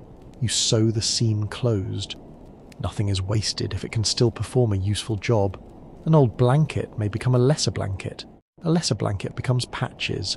Patches become cleaning cloths. Cleaning cloths become something so degraded that even medieval thrift finally admits defeat. The finest bedding belongs to those with wealth or institutional importance. But even luxurious beds remain different from modern mattresses. Rope-supported frames can sag, stuffing shifts, wooden structures creak, furniture may need tightening, bed ropes can require adjustment. This creates the old practical instruction to tighten ropes supporting a bed, although the familiar phrase sleep tight has a far more complicated history than popular folklore suggests. Medieval myths cling to beds almost as effectively as fleas. You lie back. The straw crackles. Another person rolls over nearby. Someone scratches repeatedly. A mouse investigates a wall. The cat opens one eye and decides this is beneath its attention. For all its imperfections, the bed still matters enormously. It is warmer than bare stone, softer than boards, drier than the yard. Your blanket forms a small enclosure around your body, holding the warmth you have managed to produce. The mattress smells of straw and smoke. The cloth beneath your cheek is rough. Your skin carries the small irritations of bites, scratches, dust, and labour. Yet fatigue changes your standards quickly. A modern person might inspect the mattress, notice an insect, and declare the building uninhabitable. You notice the same insect and calculate whether it is worth sitting up. It is not. Your eyes remain closed. The blanket rises with each slow breath. Around you, other tired bodies settle into their own imperfect nests of wool, cloth, straw, cloaks, folded garments, and borrowed warmth. Comfort here is not softness. Comfort is enough insulation, enough dryness, enough fabric, enough darkness, enough peace to stop noticing the itching. And if the mattress contains fewer fleas than yesterday, you may consider yourself practically aristocratic. Sleep arrives, but it does not arrive alone. It brings bells. The first sound reaches you through timber, stone, shutters, blankets, and whatever part of your consciousness is still willing to admit that the monastery exists. A bell begins somewhere in the darkness, low and metallic, each strike spreading across the precinct until the walls themselves seem to hold the vibration. Your eyes remain closed. Perhaps you think, if you do not move, history will forget you. History does not forget you. The monks follow a daily and nightly cycle of prayer, and in many medieval communities the canonical hours divide time into repeated religious observances. Depending on the monastery, period, and rule followed. Night offices can interrupt what a modern sleeper would consider a perfectly respectable stretch of unconsciousness. You're not necessarily required to attend those offices, unfortunately. Ears are not governed by monastic exemptions. The bell sounds again. Someone nearby groans quietly. Another worker rolls over and pulls a blanket across his head. This does not stop bells. It merely allows him to experience them through wool. The most disruptive office may come deep in the night. In Benedictine tradition, monks rise for a night service often known as vigils or matins. though terminology and exact timing vary. The hour shifts with season because medieval timekeeping does not always divide the night into neat modern 60-minute blocks. Winter creates long darkness. Summer creates short darkness. The monastery adapts. Your tired body objects equally to both. The bell is not an alarm clock intended only for the person who needs waking. It is a public announcement transmitted by force. Within the monk's dormitory, movement begins, feet touch floors, doors open, lamps appear. Religious brothers make their way toward the church. Elsewhere, servants who have no reason to rise attempt to remain asleep while an entire neighbouring population participates in organised nocturnal activity. You hear footsteps, then silence, then chant begins faintly through the buildings. From a distance, it can be beautiful. The voices rise and fall in measured rhythm, softened by thick walls and night air. For perhaps 10 seconds, you appreciate the atmosphere. Then the horse below you decides to rearrange the stable. A hoof strikes wood. You open one eye. Animals possess their own schedule, and it is based primarily on appetite, discomfort, reproduction, weather, and mysterious personal decisions. A restless horse may need checking. A sick cow cannot be informed that medical attention resumes at sunrise. A ewe giving birth is unlikely to consult the prayer timetable. Livestock turns certain servants into unwilling night watchmen. If you work around animals, sleep becomes conditional. You listen. Another thump, then a snort, then quiet. You decide the stable remains structurally intact. This counts as success. You begin drifting again. Now comes coughing. Communal sleeping means one person's illness becomes everybody's nighttime soundtrack. Respiratory infections, smoky rooms, cold air, and damp buildings all make coughing common. One worker coughs twice, stops, coughs again. Another person sighs with the emotional depth of a man who has heard this exact cough for 17 nights. You press your face into folded cloth. The cough continues. Modern sleep experts might suggest reducing environmental disturbances. Your environment has declined the suggestion. Fire creates another reason someone may remain awake. In buildings where hearths or ovens are important, embers can require attention. A fire may be banked beneath ash so it survives until morning rather than being restarted completely. But open flame is dangerous. A medieval complex contains wooden beams, thatch and some structures, dry straw, stored grain, cloth, oil, candles, and fuel. In other words, nearly everything around you has volunteered to burn. A servant assigned responsibility for a hearth may check it during the night. You push yourself upright. The room is black. For a moment, you cannot remember where the doorway is. Then your feet find the cold floor. You move by touch. Wall, post, door frame, someone's boot. You nearly trip.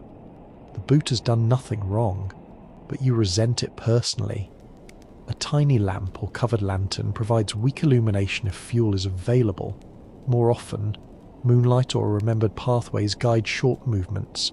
At the hearth, the ash glows faintly red. You stir it carefully.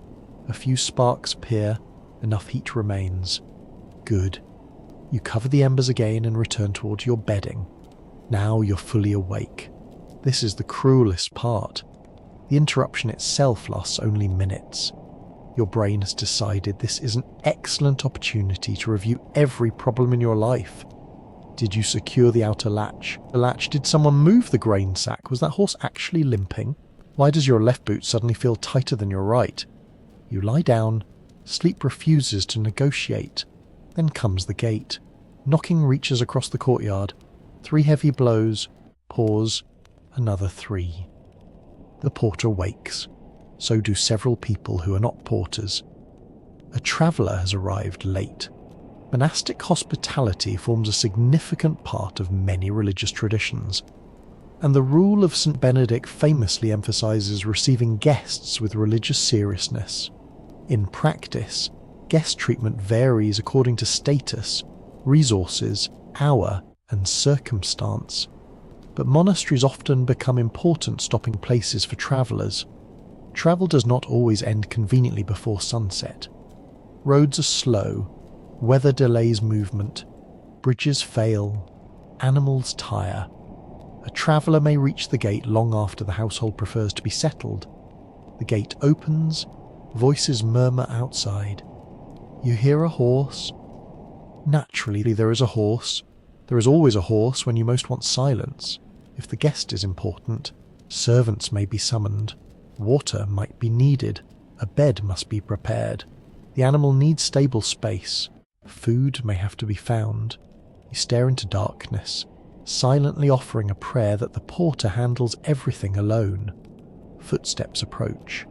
Your name is called. Christian charity has located you personally. You rise. Again. You cross the yard under a sky filled with stars.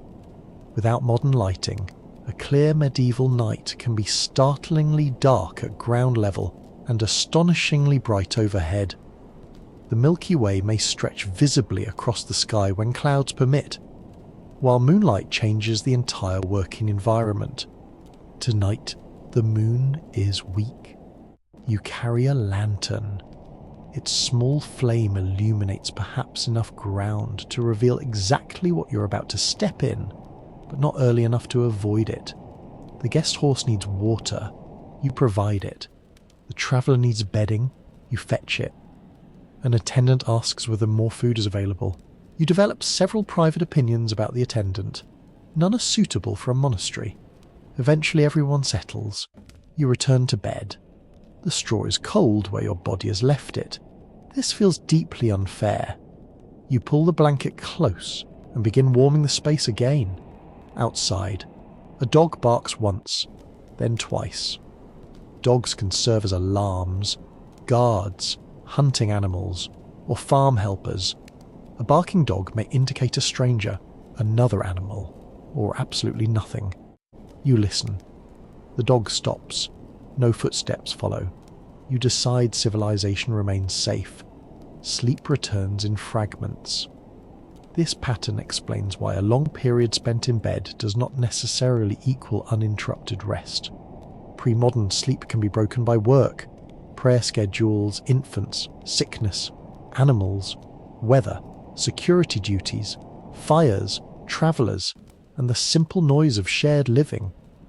Historians still argue whether segmented sleep with a distinct first and second sleep separated by wakefulness was a widespread and regular medieval habit, or whether later references have sometimes been generalized too broadly. For you, the scholarly debate feels wonderfully theoretical. Your sleep is segmented because everyone keeps waking you up. There is no mystery. Sometimes the interruption is weather. Rain begins suddenly. At first, the sound is soothing. Drops tap against the roof. You settle deeper into bedding. Then someone says the words nobody wants to hear. It's leaking.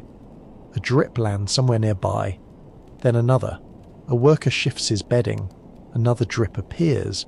The roof has identified multiple customers. You drag your pallet a short distance. The leak follows. You move again. The water seems personally committed to your location. In serious storms, servants may need to check shutters, doors, roofs, animals, drainage, or stored goods. Grain must remain dry. Hay must remain protected. Wind can tear loose roofing material. A building that survives 300 years in a modern photograph still required constant attention during those 300 years. Tonight, fortunately, the rain weakens. You lie down for the third or fourth time. Nobody is counting anymore. The bells eventually sound again for another office. This one reaches you through sleep as if from underwater. You do not fully wake. Your mind absorbs the rhythm and builds it into a dream. For a few minutes, the bell becomes a blacksmith, then a church tower, then somehow an enormous cooking pot being struck by a monk holding a spoon. Medieval dream interpretation could become elaborate. Dreams might be treated as spiritual warnings, bodily disturbances, ordinary nonsense, or possible supernatural messages depending on context and interpreter. You would like your dream to reveal divine wisdom. Instead, the enormous pot asks you to fetch onions. Even your subconscious has assigned you chores. One quirky detail of monastic nightlife concerns the tools used to wake sleepers before bells, or where bells are unsuitable. In some religious communities, officials use wooden clappers, hand bells, knocking, or other signals to rouse people. Humanity has spent centuries inventing increasingly creative ways to prevent other humans from sleeping. The monastery is merely an early adopter. Toward the darkest part of night, your body becomes heavy, your breathing slows. The room cools further, but shared warmth beneath blankets makes it tolerable. Somebody murmurs, another person snores. The stable is quiet. The gate remains closed. No one needs water. No traveller arrives. No roof leaks directly onto your face. This tiny collection of non-events feels luxurious. Then a rooster begins. The rooster has made a terrible chronological error. It is far too early. He calls once, waits, calls again, apparently pleased with himself. Another rooster answers from farther away. You become aware that medieval rural sound travels easily through open land and lightly built structures. Soon dogs react. A mule moves. Someone curses under his breath, very softly, because this remains a religious institution. You hide beneath the blanket. Roosters do not reliably crow only at sunrise. They may vocalize at various hours in response to light, other birds, disturbances, or their own internal rhythms. The romantic image of one perfectly timed dawn crow is propaganda spread by roosters. The night continues. Your ability to return to sleep becomes almost professional. You learn not to think. Do not inspect every noise. Do not sit upright unless someone calls you. Do not wonder how much darkness remains. Do not calculate how tired you will be. You breathe slowly and let familiar sounds become part of the room. A timber creaks. Fine. Wind brushes the wall. Fine. A sleeper coughs. Annoying, but fine. A horse shifts. Still fine. This is how exhaustion protects you. The body becomes selective. It learns which noises matter and which can be ignored. A strange shout wakes you immediately. A familiar bell may not. A crashing pot brings you upright. A snoring companion becomes a background sound. Your nervous system creates its own medieval notification settings. Only the urgent messages receive attention. Eventually, the black windows begin changing, not brightening exactly. They simply become less black. Edges emerge. You can distinguish the doorway from the wall. A wooden chest becomes a shape rather than an obstacle waiting in darkness. Birds begin outside. The world is preparing to become visible again. You have slept, although not in one clean stretch. You have woken for bells, animals, fire, strangers, weather, noise, and nothing at all. Perhaps you have collected 6 hours of rest. Perhaps fewer. Perhaps more on a fortunate night. Nobody is wearing a device to measure it. No graph will congratulate you for achieving deep sleep. No watch will announce a recovery score. Your only measurement arrives when you open your eyes and ask whether standing seems physically possible. For several seconds, the answer is unclear. Then movement begins around you. A blanket folds. Someone sits upright. Shoes scrape across flooring. The night has finally exhausted its supply of interruptions. Your sleep has survived in fragments between them, stitched together like an old piece of cloth. Not elegant, not perfect, but just strong enough to hold. By the time the seasons turn, you discover that sleep is never simply about having a place to lie down. It is about surviving the air around you. Winter arrives first as a draft, not a dramatic blizzard, not a heroic wall of snow, just a thin line of cold air slipping through a shutter that does not quite fit. You feel it on one cheek. You move your head. Now it reaches your neck. You pull the blanket higher. The draft finds your feet. It is patient. Medieval buildings can be impressively solid, but solid does not mean warm. Thick stone walls hold cold for long periods, especially when rooms are unheated.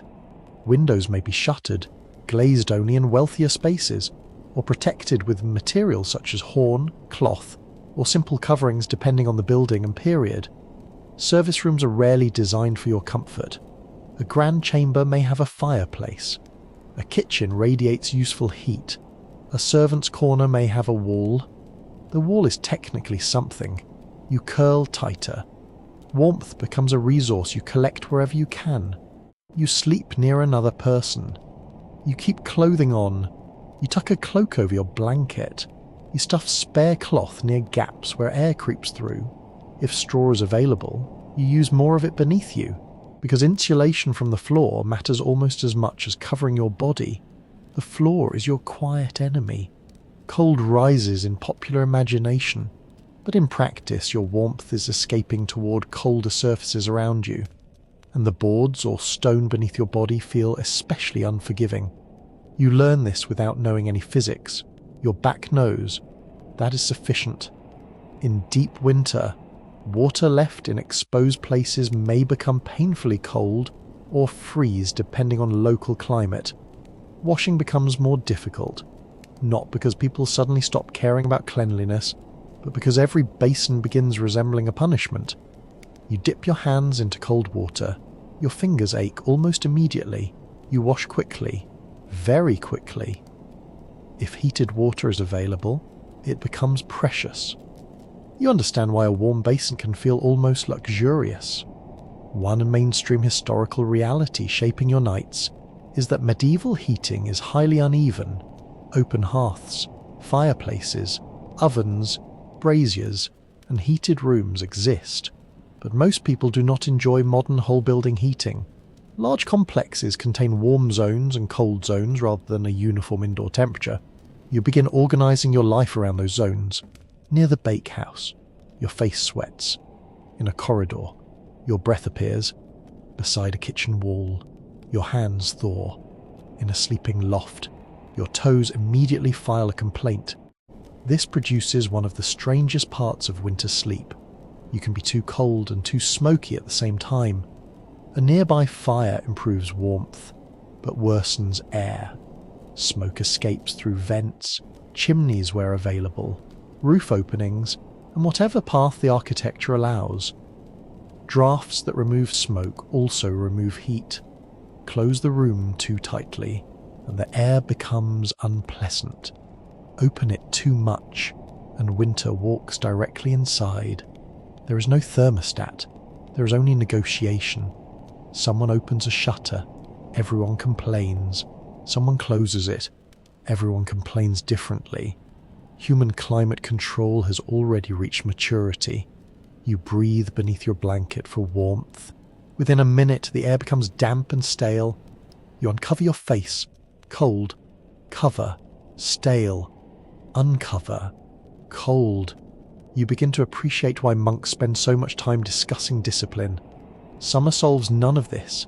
Summer simply changes the enemy. At first, warmer nights feel wonderful. You no longer dread touching the floor. You can loosen clothing. Blankets become optional. Windows and shutters remain open longer. Air moves through rooms. Then the heat builds.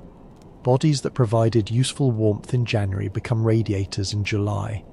You lie among several other workers and become acutely aware that all of you have spent the day sweating.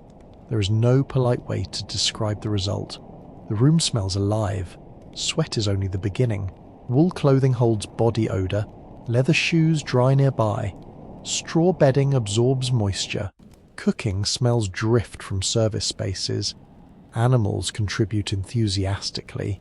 Latrines contribute with confidence. Damp timber produces its own scent. Smoke remains present because cooking does not take summer holidays. You breathe in a complete portrait of medieval life. It is less picturesque than the illuminated manuscript suggested. Ventilation matters greatly.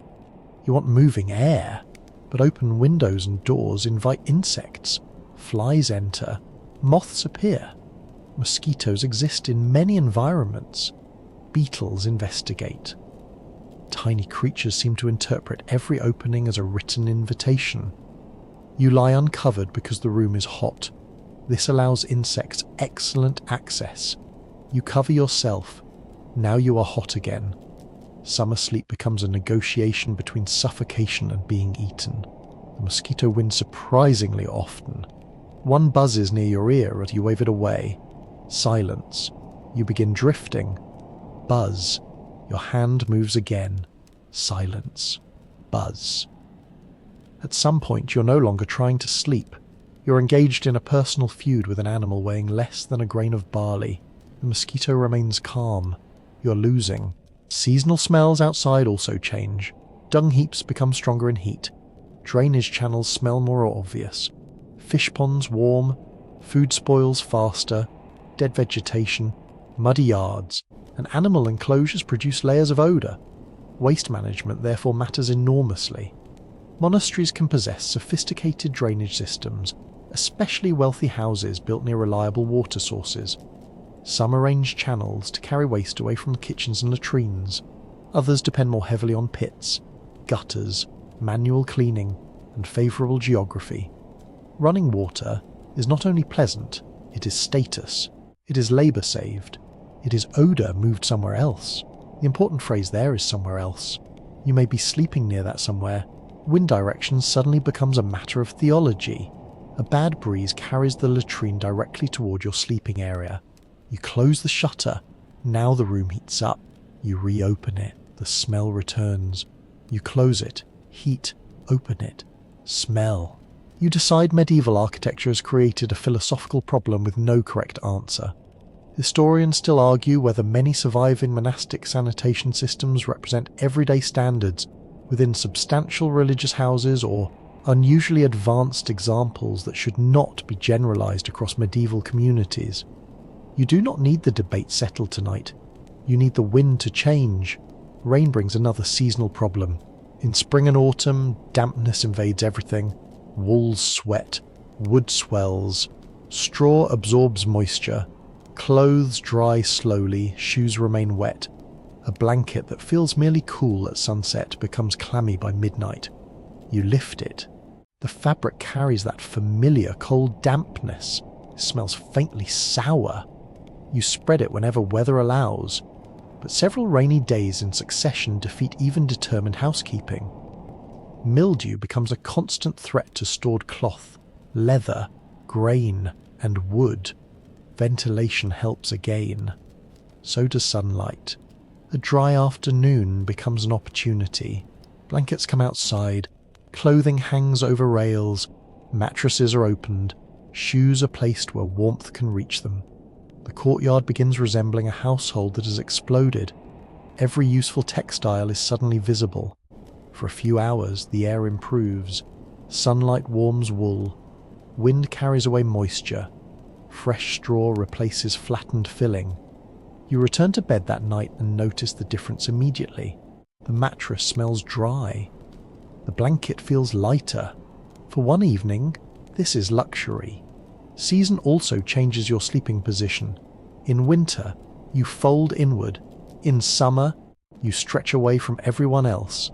In damp weather, you search for the driest edge of a room.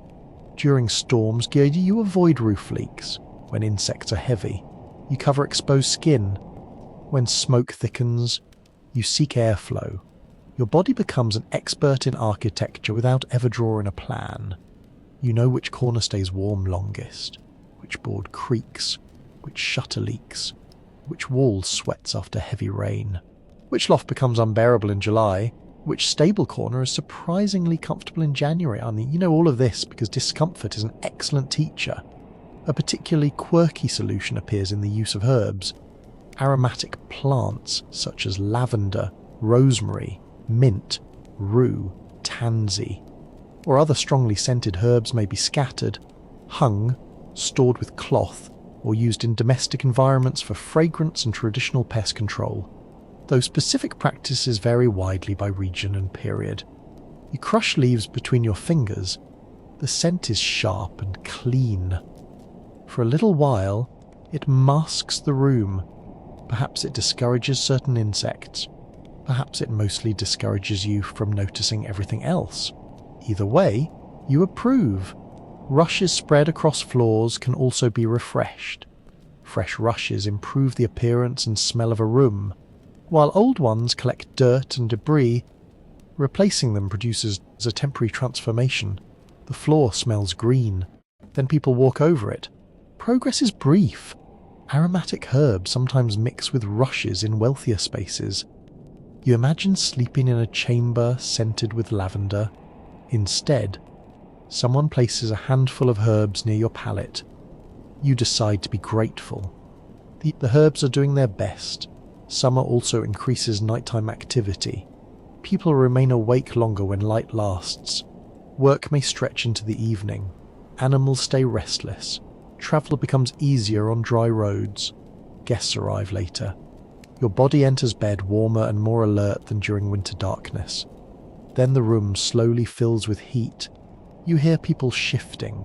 Someone drinks water. Someone complains about flies. A worker near the doorway decides to sleep outside. This is tempting. In safe conditions, people may sleep outdoors or in semi-open spaces during hot weather, especially workers connected with fields, animals, or temporary seasonal labour. You consider the courtyard, cooler air, more space. Then you remember insects, dogs, unexpected rain, and the possibility of waking beside livestock. You remain indoors. This is not courage. It is a demonstrative caution. Autumn arrives with a different smell. Harvest dust, dry straw, apples, wood smoke, wet leaves. The temperature drops enough that blankets return to favour, but not yet enough to make every surface painful. For a short stretch, sleeping conditions approach something close to pleasant. You lie down. The air is cool rather than cold. The room is dry. Insects have begun retreating. Your blanket feels useful rather than oppressive. Nobody is sweating against you. Nobody is shivering. You almost become suspicious. Surely something must be wrong. A mouse runs across the wall. There it is. Balance restored. The seasons teach you that comfort is never permanent. Winter gives cold. Spring gives damp. Summer gives heat and smell. Autumn gives a brief truce before the cycle begins again. You adjust because everyone adjusts. Blankets move. Shutters open and close. Straw is changed. Herbs are scattered. Beds migrate away from leaks. People sleep closer together or farther apart. The building itself seems to breathe with the year. Stone contracts in cold. Timber shifts in damp. Roofing dries in heat. Rooms that are tolerable in one month become miserable in another. You stop expecting a perfect sleeping place. You learn to recognize a good night by smaller signs. The blanket is dry. The air moves. The insects are quiet. The nearby worker does not snore. The wind blows away from the latrine. A person can ask for very little and still feel blessed. You settle onto the straw. Outside, the season presses against walls and roof. Inside, your body finds the narrow band between too hot and too cold, too smoky and too drafty, too damp and too dry. For tonight, the balance holds. That is enough.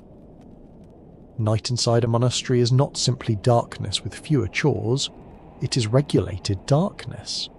Once the day's movement begins to quiet, rules become more visible precisely because movement becomes less welcome. Doors are secured, certain passages empty, voices drop, lamps are reduced. People are expected to know where they belong, where they do not belong, and how much noise their existence is permitted to make. You quickly discover that sleep is partly a matter of discipline. If you are a monk, formal rules may govern your dormitory, your clothing, your silence, and the times when you rise. If you are a servant, your restrictions are usually less carefully written, but they can still be strict. You're expected to remain useful. You're not expected to wander. That distinction becomes very important after dark. The cloister itself represents a protected religious space. Depending on the monastery and period, access may be tightly controlled. Lay workers can enter certain areas when their duties require it, but that does not mean they possess unlimited freedom to stroll through monastic buildings whenever insomnia becomes interesting. You do not take midnight walks for relaxation. You do not explore corridors. You do not decide that the church looks atmospheric by moonlight and wander in for a better view. Someone will notice. Monastic communities care deeply about enclosure, order, and separation from unnecessary outside disturbance.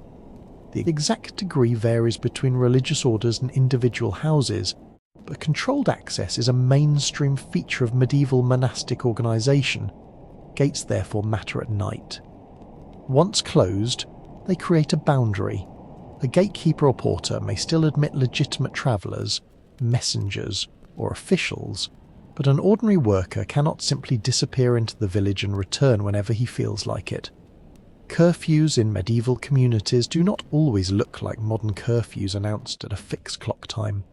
They can emerge from sunset, gate closing, bells, household routine, and local expectation. You learn the rhythm. When the gate closes, your world becomes smaller. The outer road may be only a few dozen steps away, yet it might as well belong to another country. Inside, the monastery expects quiet. Silence carries spiritual meaning for monks, especially at designated times.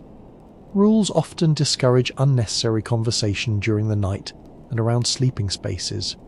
Servants absorb some of this culture even when they are not bound by the same vows. You speak softly. A whisper is enough. A muttered joke survives. A full conversation risks attention. This creates a strange nighttime skill. You learn to argue almost silently. Two workers disagree over who should take the pallet near the wall. Neither wants to wake anyone. The dispute therefore consists of fierce facial expressions, hand gestures, and whispered accusations that would sound extremely serious if either person were allowed to use normal volume. Eventually one person wins. The loser lies down with the expression of a man defeated in international diplomacy. Quiet is especially important because sound travels differently at night. During daylight, hammering, carts, voices, livestock, kitchen work, and bells blur together. At night, a single footstep becomes distinct. A latch lifting can be heard across a room. A dropped cup sounds like the collapse of civilization.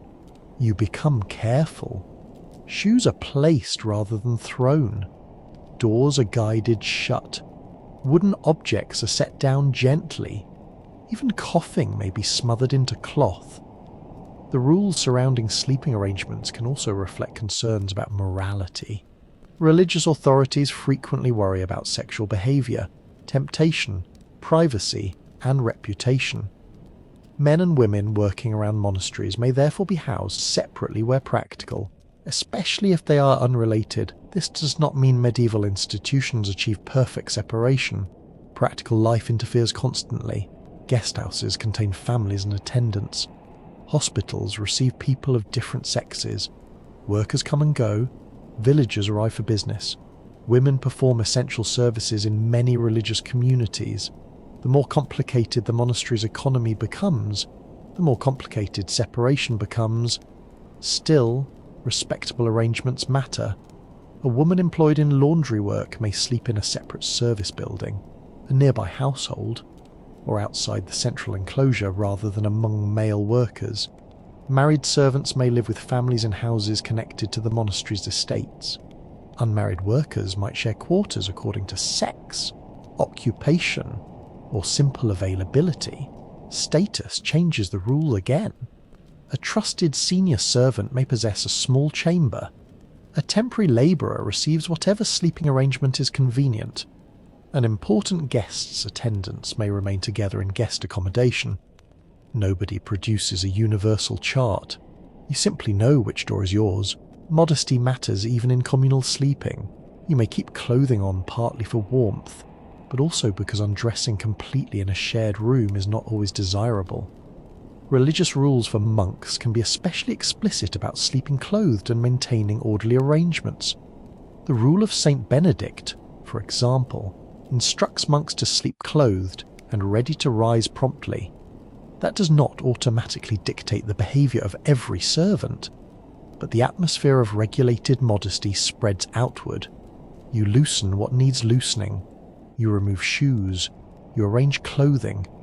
You do not transform bedtime into a public performance. Everyone around you appreciates this. Privacy is already scarce enough. There may also be restrictions concerning lamps. Fire is useful, but unattended flame is dangerous. A lamp left burning near straw bedding is the medieval equivalent of placing a small disaster beside your head and trusting it to behave. In some dormitories, controlled lighting may remain for practical or religious reasons. In simpler workers' quarters, darkness is safer and cheaper. You extinguish the flame. The room vanishes.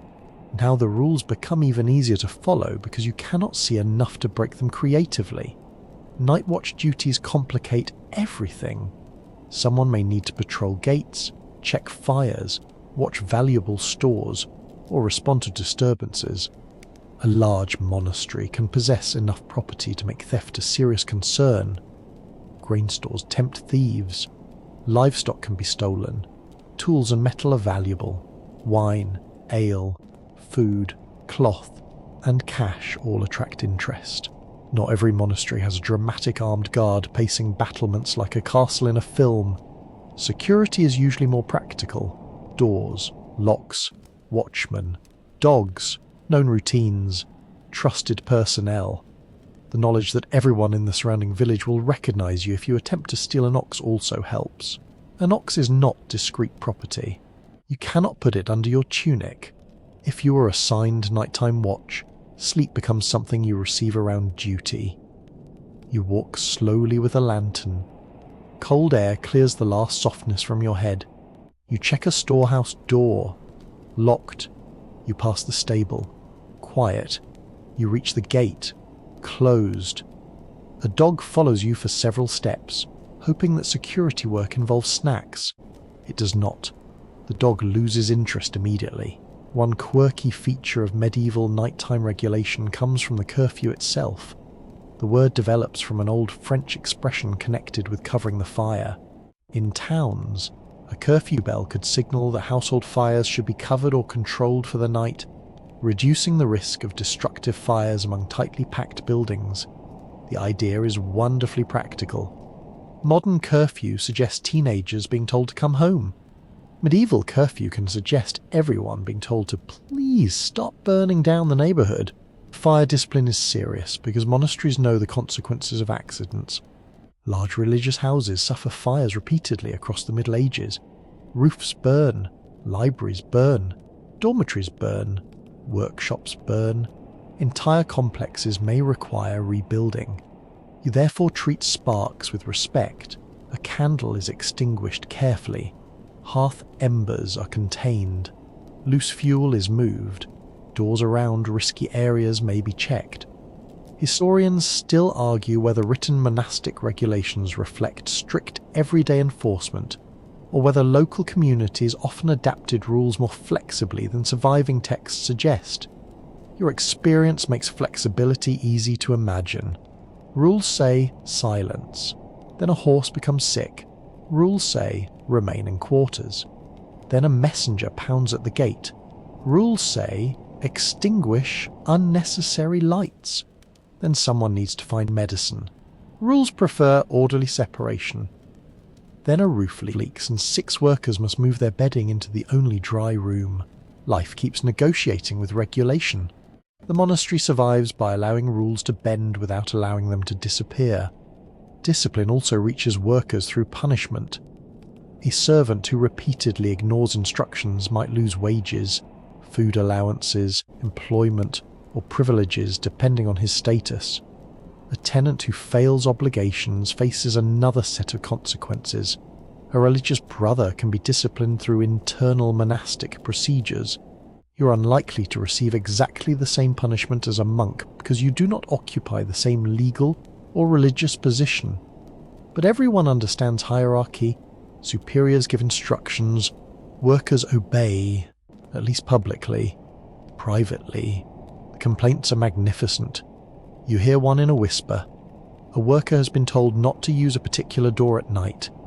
The permitted route adds several minutes to his walk. He considers this administrative madness. He explains his argument to you in great detail while using the forbidden door. This is perhaps the purest human response to institutional policy. You are not entirely innocent either. You know which rules are absolute. You know which ones have margins. You know which official notices small violations. You know which official cannot see clearly in poor light. Knowledge of authority becomes another practical skill.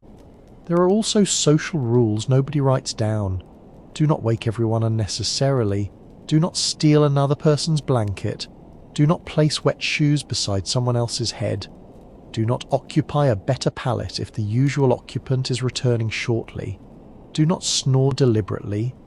Although this rule remains scientifically difficult to enforce, if you return late from duty, you enter quietly. You feel your way toward the sleeping area. Someone has moved a stool. Your shin discovers it. Pain shoots upward. You manage not to shout. This may be your greatest act of spiritual discipline all week. You lower yourself carefully. The room contains several sleepers, each surrounded by an invisible claim to a tiny territory. A pair of shoes marks one edge. A chest marks another. A blanket distinguishes one sleeping place from the next. These boundaries are informal but real. You respect them because tomorrow you will all work together. Communal life depends on dozens of tiny agreements. Rules from above keep the institution orderly. Rules among workers keep everyone from strangling one another over blankets. Outside, the gate remains closed. The pathways are mostly empty. The monastery seems calm, but the calm is manufactured. It comes from locked doors, controlled fires, designated sleeping spaces, restrained voices, trusted routines, and people resisting the temptation to do whatever they please. You settle beneath your covering. No wandering, no shouting, no unnecessary flame, no suspicious visits, no borrowing blankets without permission. The rules sound restrictive, but they also make sleep possible. When everyone knows where everyone belongs, unusual movement becomes noticeable. When fires are controlled, bedding feels safer. When voices remain low, exhausted people can rest. When gates close, the outside world becomes temporarily distant. For a few hours, discipline becomes comfort. You lie still. The building grows quiet. Somewhere, a watchman makes another slow circuit. A latch is tested. A dog turns twice and settles. The darkness holds. And for once, nobody argues with the rules. You try to follow the servant through the surviving records, and almost immediately the trail begins to disappear. The monastery leaves behind documents. Lots of documents. Charters record gifts of land. Account rolls track income and expenses.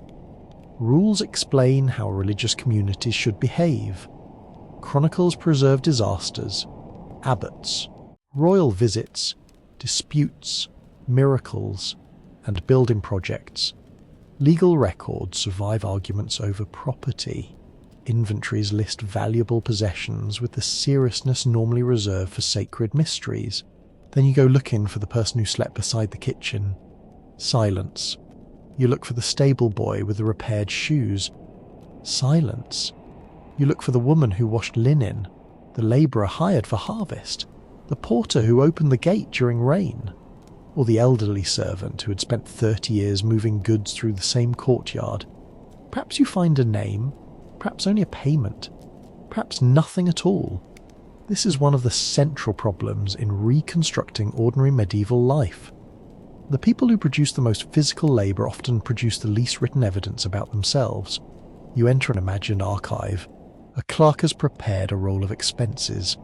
The parchment is crowded with entries.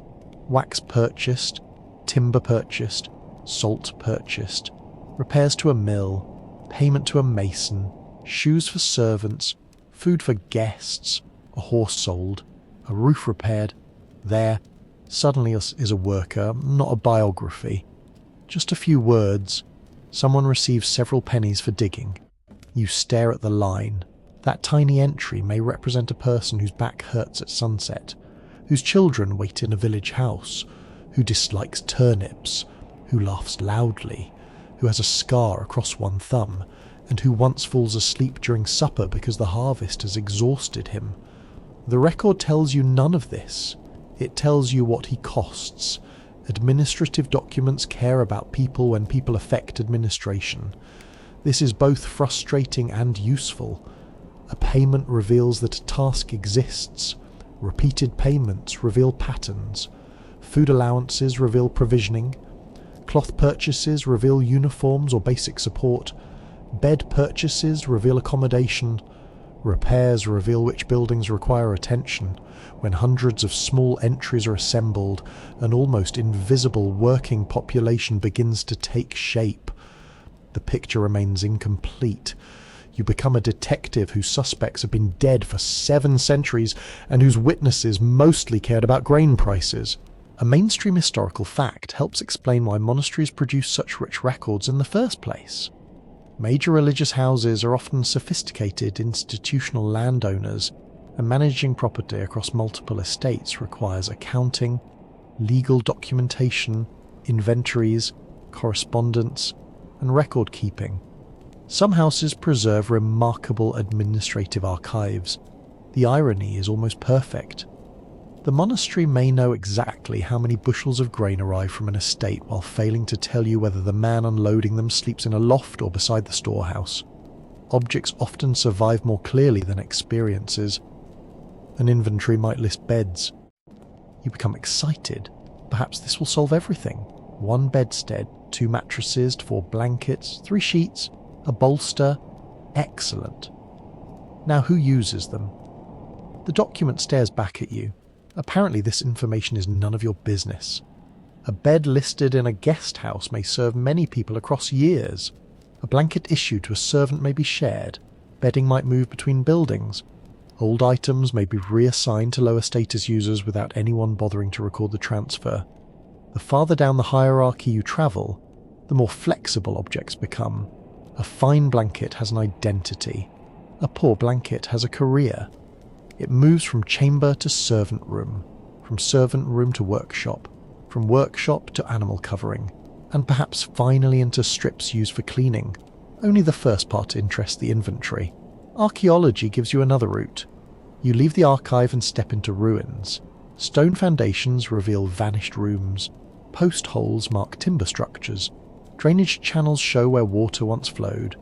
Hearths identify working spaces. Animal bones reveal diet. Seeds reveal crops. Pottery fragments suggest storage and cooking. Metal objects hint at tools, clothing, trade, and daily repair.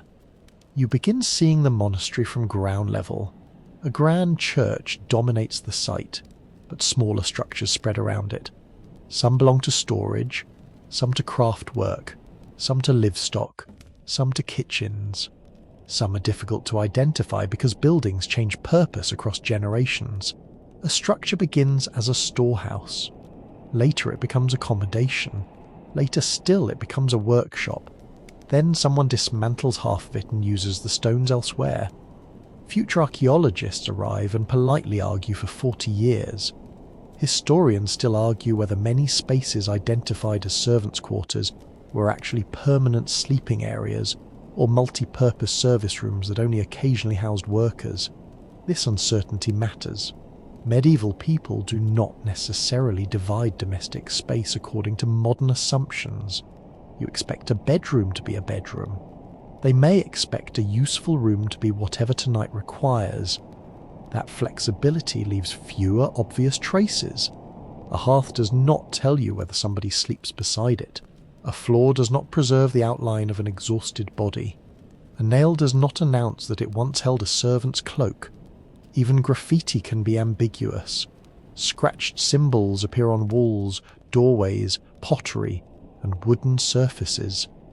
Some marks are religious, some are practical, some identify ownership, some may simply be boredom preserved in stone. You find a scratched figure on a wall. Perhaps a servant makes it while waiting. Perhaps a mason leaves it.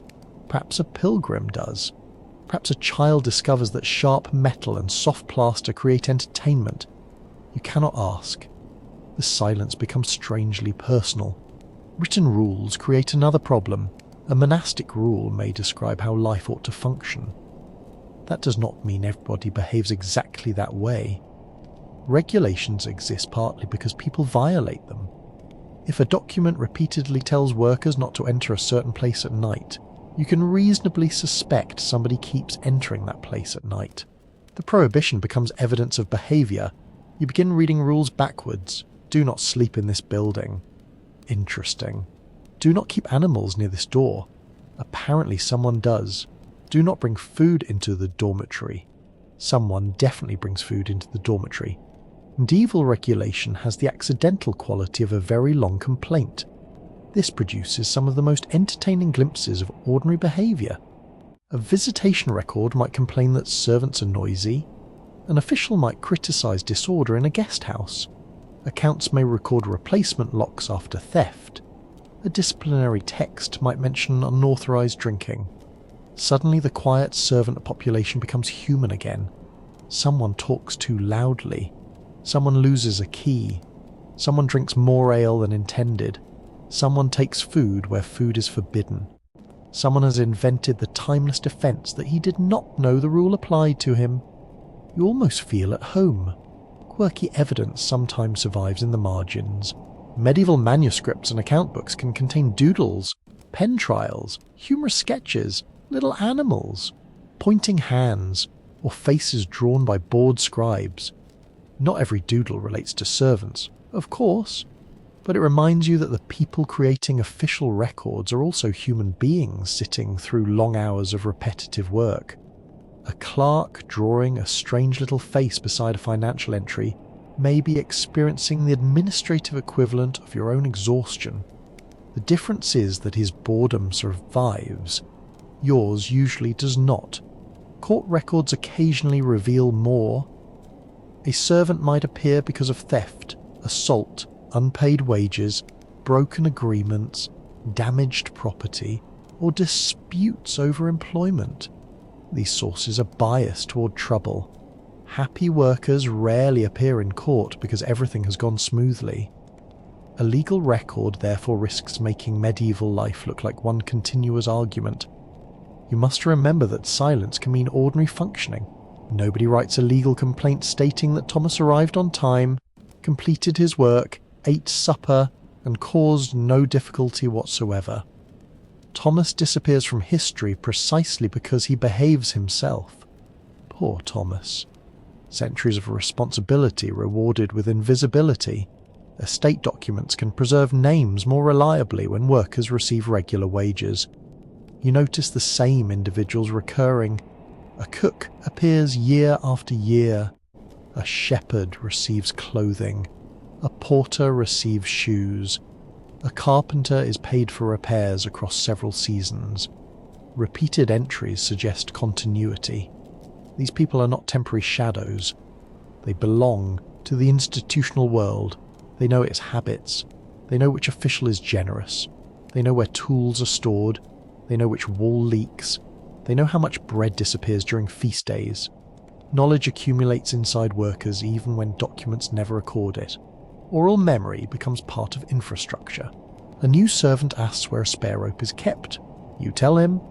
A young worker asks how to secure a stubborn latch. Someone demonstrates. A kitchen assistant asks how much fuel an oven needs.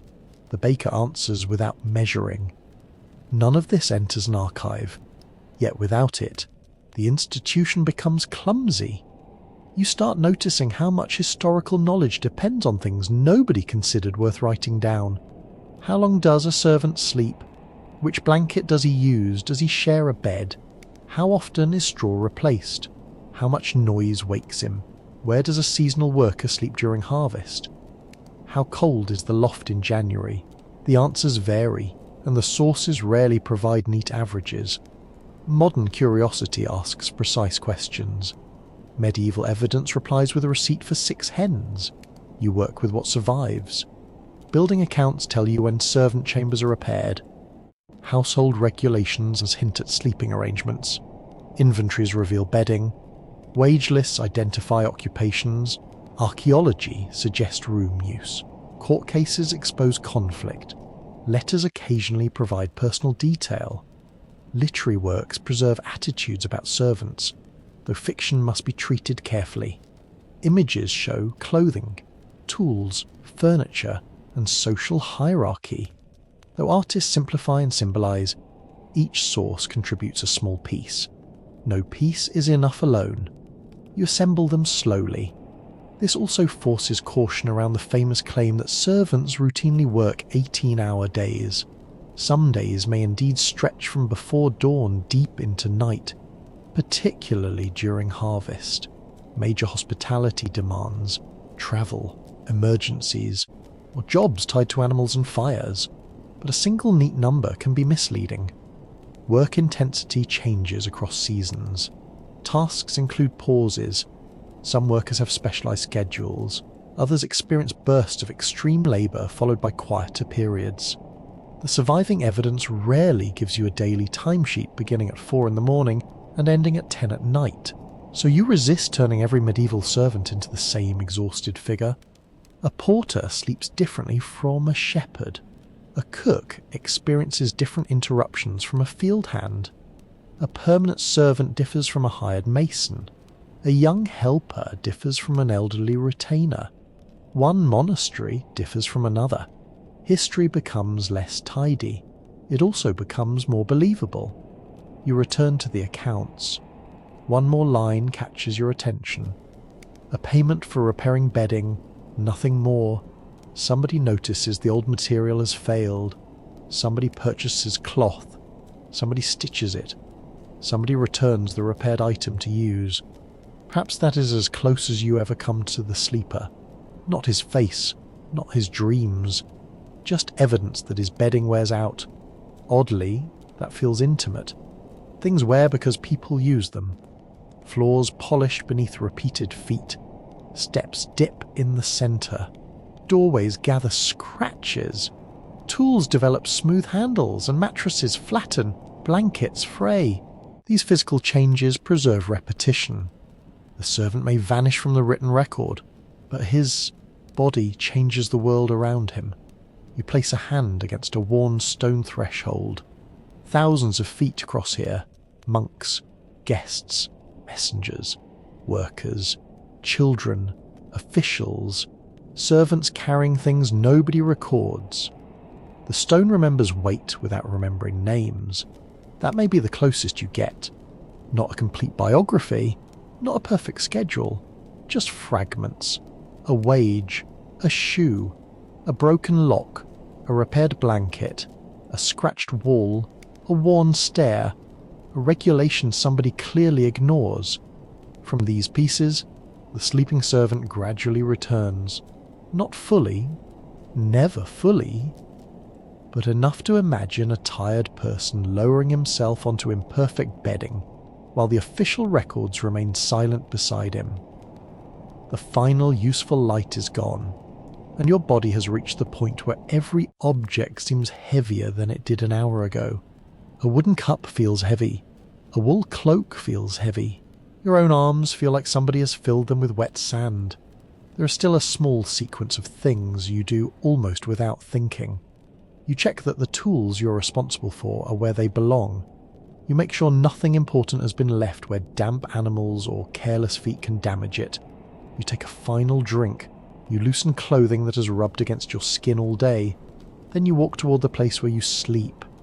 There is no dramatic ending to the working day. Nobody applauds. Nobody hands you a certificate announcing that you have successfully completed another heroic shift. You simply stop being needed for a little while. That may be the greatest luxury available. Your sleeping place waits in dimness. Other workers are already settling down. One person folds a cloak beneath his head. Another removes his shoes and examines a blister with the solemn concentration of a physician examining a king. You remove your own shoes. Your feet expand slightly once freed from leather. A wave of relief moves upward through your legs. The skin is sore. The muscles beneath it feel tight. You rub one ankle, then the other. There is no formal recovery routine. No stretching video. No person wearing expensive clothing telling you that hydration is important. You have bread, water or ale, a blanket, and the hope that nobody wakes you for anything involving a bucket. This is medieval wellness. You lower yourself slowly. The straw compresses beneath your weight. At first, every sore part of your body becomes more noticeable. Your shoulders ache from lifting. Your lower back remembers bending. Your knees remember climbing. Your hands still seem curled around handles that are no longer there. Then the mattress takes your weight. The ache remains, but you no longer have to carry yourself. That difference is enormous. Physical exhaustion can make falling asleep easier even when the environment is poor. Hard labour increases the body's demand for rest, and in a world without artificial lighting flooding every room late into the evening, darkness itself encourages the day toward closure. This is one mainstream fact worth keeping in mind. Medieval sleep is strongly shaped by natural light, seasonal schedules, household routines, and the demands of work rather than by standardized modern clock time. You do not think, I must get exact 8 hours. You think, I can lie down. That is enough. People around you perform their own quiet rituals. A worker checks his shoes for damp. Someone scratches vigorously at one sleeve. Another turns his blanket over, apparently convinced that the other side possesses superior warmth. One man kneels briefly to pray. Another is asleep before his head reaches the folded cloth beneath it. This feels unfairly efficient. You watch him for a moment. His breathing is already slow. You would like to ask how he performs this miracle. Then you realise he has probably been carrying sacks since sunrise. Mystery solved. Communal sleeping produces a peculiar form of companionship. Conversation is low. People exchange a few words about tomorrow's work. Someone complains about a supervisor. Someone else mentions the weather. A third person has heard that a cart is expected early. Nobody wants to discuss the cart. The cart can wait until it becomes tomorrow's problem. This may be one of humanity's oldest emotional survival strategies.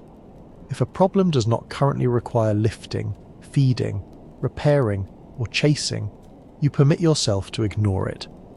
Your body cools after the day's exertion. The blanket becomes more welcome. You pull it across your chest. Another sleeper shifts close enough that his body heat reaches your side. Normally, you might object. Tonight, warmth outranks dignity. People sleeping close together can conserve heat, particularly in cold weather, and shared sleeping arrangements remain common in many medieval households. The intimacy is practical. You do not require a philosophical explanation. The room itself begins changing. The smell of work slowly becomes the smell of sleep. Leather shoes, wool, straw, smoke, human bodies, dry timber, perhaps a faint trace of the herbs, a little earth carried indoors. These smells are so familiar that you barely notice them.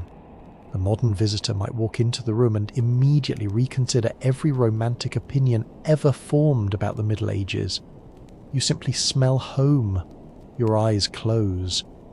At first, sleep refuses to come cleanly. Your mind repeats movements from the day.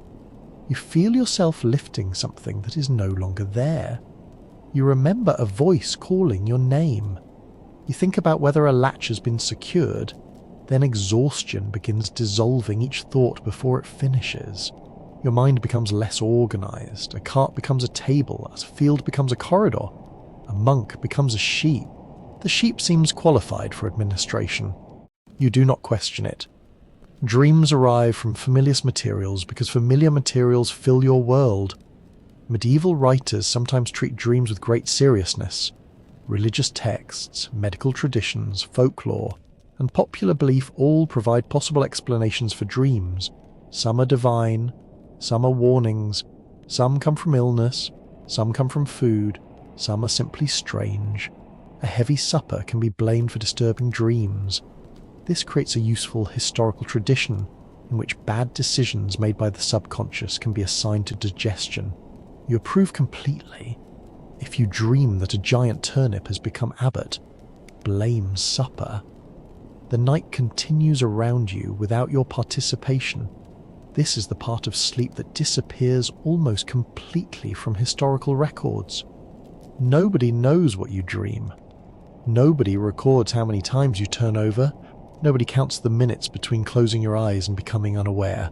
Nobody knows whether you wake briefly, hear a sound, and fall asleep again without remembering. Sleep leaves very little evidence. It is perhaps the most common human activity that produces almost no direct archive. Historians still argue whether medieval sleep patterns differ fundamentally from modern ones, or whether many supposed differences reflect variations in lighting, season, occupation, household structure, and the kinds of evidence that happen to survive. There may be periods of wakefulness during the night. There may be a first sleep and another stretch later. There may simply be interrupted rest whenever work requires it. For you, categories matter less than total exhaustion. You sleep when sleep becomes possible. Your body accepts the opportunity greedily. The strange thing is how quickly a poor bed becomes a good bed when you are tired enough. The straw does not become softer. The blanket does not become cleaner. The room does not become quieter. You simply stop negotiating. A hard ridge beneath your hip, acceptable. A cold patch near your feet, acceptable. A faint itch, future problem. A companion snoring close enough to shake the bedding. You briefly consider smothering him with the folded tunic. PG-13 monastic discipline prevails. This adaptability is essential. People in physically demanding societies cannot wait for perfect sleeping conditions. You rest in barns, lofts, service rooms, temporary shelters, family houses, inns, guest buildings, and wherever work places you. Routine helps. The body recognizes familiar darkness. The same sounds return. The same people settle nearby. The same blanket covers you. The same wall stands beside your head. Familiarity turns an imperfect environment into a predictable one. Predictability allows sleep. Even noise becomes categorized. Normal creak, normal breathing, normal animal movement, normal wind, normal distant bell. Anything outside that pattern wakes you more easily. You do not possess modern sleep science, but your nervous system performs its own quiet sorting. Safe, safe, safe, possibly unsafe. Wake. This may be why servants responsible for gates, animals, fires, or stores can sometimes sleep surprisingly close to the very things they monitor. You're not fully relaxed in the modern sense. Part of you remains trained to respond. A particular knock, a shouted name, a horse in distress, a crash, fire. These sounds penetrate exhaustion differently. Everything else sinks into the background. Some workers may become so accustomed to irregular rest that brief opportunities matter greatly. A quiet period in the afternoon, a few minutes seated while waiting, a doze beside a wall, a short rest during travel. Not every culture treats one uninterrupted nighttime block as the only respectable form of sleep. Rest can be opportunistic. Your body takes what the schedule permits. This does not make extreme fatigue harmless. Long hours reduce strength, attention, and patience. Mistakes become more likely. Tempers shorten. The body accumulates wear. People living with chronic hard labour know exhaustion intimately, even if they lack modern vocabulary for sleep deprivation. A tired servant does not say his cognitive performance has declined by 14%. He drops a spoon, stares at it, and seriously considers leaving it on the floor forever. Scientific terminology would add very little. Age changes everything too. A young worker may recover quickly from a punishing day. An older servant feels old injuries returning in cold weather. A stiff shoulder takes longer to loosen. A damaged knee objects to stairs. Years of repetitive work leave marks on joints, bones, teeth, and muscles. Skeletal remains from medieval populations often show evidence of strenuous physical activity, injury, disease, and occupational stress. Though connecting particular skeletal patterns to precise jobs requires caution, the body becomes another archive. Bones remember loads. Teeth remember diet. Joints remember repetition. Yet even bones cannot tell you whether their owner loved the sound of rain on the roof. History reaches a boundary here. You can reconstruct work. You can estimate diets. You can study buildings. You can analyze bones. You can read payments. You can examine bedding inventories. But the private experience of sleep remains partly unreachable. Perhaps that is fitting. Sleep belongs to the individual in a way that labour often does not. Your labour belongs to the monastery. Your time belongs to schedules. Your strength belongs to tasks. For a few hours, unconsciousness belongs only to you. No steward can use it. No guest can purchase it. No account roll can measure it. No tenant can owe it. Sleep becomes a tiny territory where hierarchy briefly fades. The worker with patched shoes sleeps. The skilled craftsman sleeps. The lay brother sleeps. The wealthy visitor sleeps beneath better blankets. Certainly. But once unconscious, even he cannot admire them. There is a democratic quality to oblivion, and everybody eventually looks slightly ridiculous while sleeping. Medieval hierarchy has limits. A mouth falling open at midnight is one of them. Your breathing slows. The muscles in your hands finally relax. Fingers that spend the day gripping tools uncurl. Your jaw loosens. Your shoulders sink deeper into the straw. The room becomes less distinct. Somewhere nearby, someone turns over. You do not react. A soft noise comes from the yard. You do not react. The building settles. You do not react. For this stretch of time, exhaustion finally defeats vigilance. Nothing is demanded. Nothing needs carrying. Nothing needs cleaning. Nothing needs counting. No one is asking you where the rope has gone. The darkness contains no task. You remain still. Hours pass without being measured.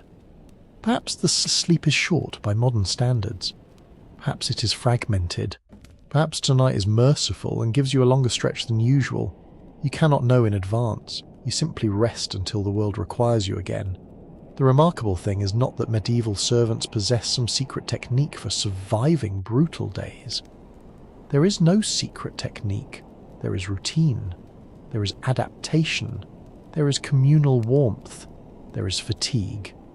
There is the ability to sleep on imperfect surfaces because perfect surfaces are unavailable. And there is necessity. Tomorrow will come whether you're refreshed or not, so your body takes the darkness seriously. It gathers whatever rest it can. The straw holds you. The blanket traps warmth. The breathing around you becomes steady. For several quiet hours, the enormous institution beyond your sleeping place asks nothing from your hands. And that, more than comfort, is what sleep means. The room becomes softer now. Edges disappear first. The wall beside you is no longer stone in your mind. It is simply darkness, steady and harmless. The sounds grow farther away. A quiet breath, a tiny movement of straw, wind brushing somewhere beyond the roof. Nothing needs your attention. Your hands are empty. Your feet are still. Your shoulders have nowhere to go. The work that fills daylight has lost its shape. There are no sacks, no carts, no doors to open, no names being called across a yard. Only warmth gathered beneath cloth and the gentle heaviness of a body that has finally been allowed to stop. You do not need to know the hour. You do not need to calculate how long the darkness will last. For now, the darkness is enough. Breathing continues slowly around you. One breath, then another. The monastery rests in its own imperfect way. Stone buildings cooling beneath the night sky. Roofs dark against the stars. Pathways empty and quiet. You're not thinking about tomorrow. Tomorrow can remain outside. Nothing follows you into sleep except familiar sounds becoming softer and softer until even they lose their names. The straw beneath you no longer scratches. The blanket no longer feels rough. Your tired mind turns every hard edge gentle. And somewhere between one slow breath and the next, even the idea of work drifts away. The night becomes wider, quieter, warmer. You sink a little further into it. No one needs anything. No bell is sounding yet. No footsteps approach. There is simply a tired room, a sleeping body, and a few peaceful hours held carefully in the darkness. Rest there. Let the stone walls fade. Let the last small sounds grow distant. Let the night carry everything else.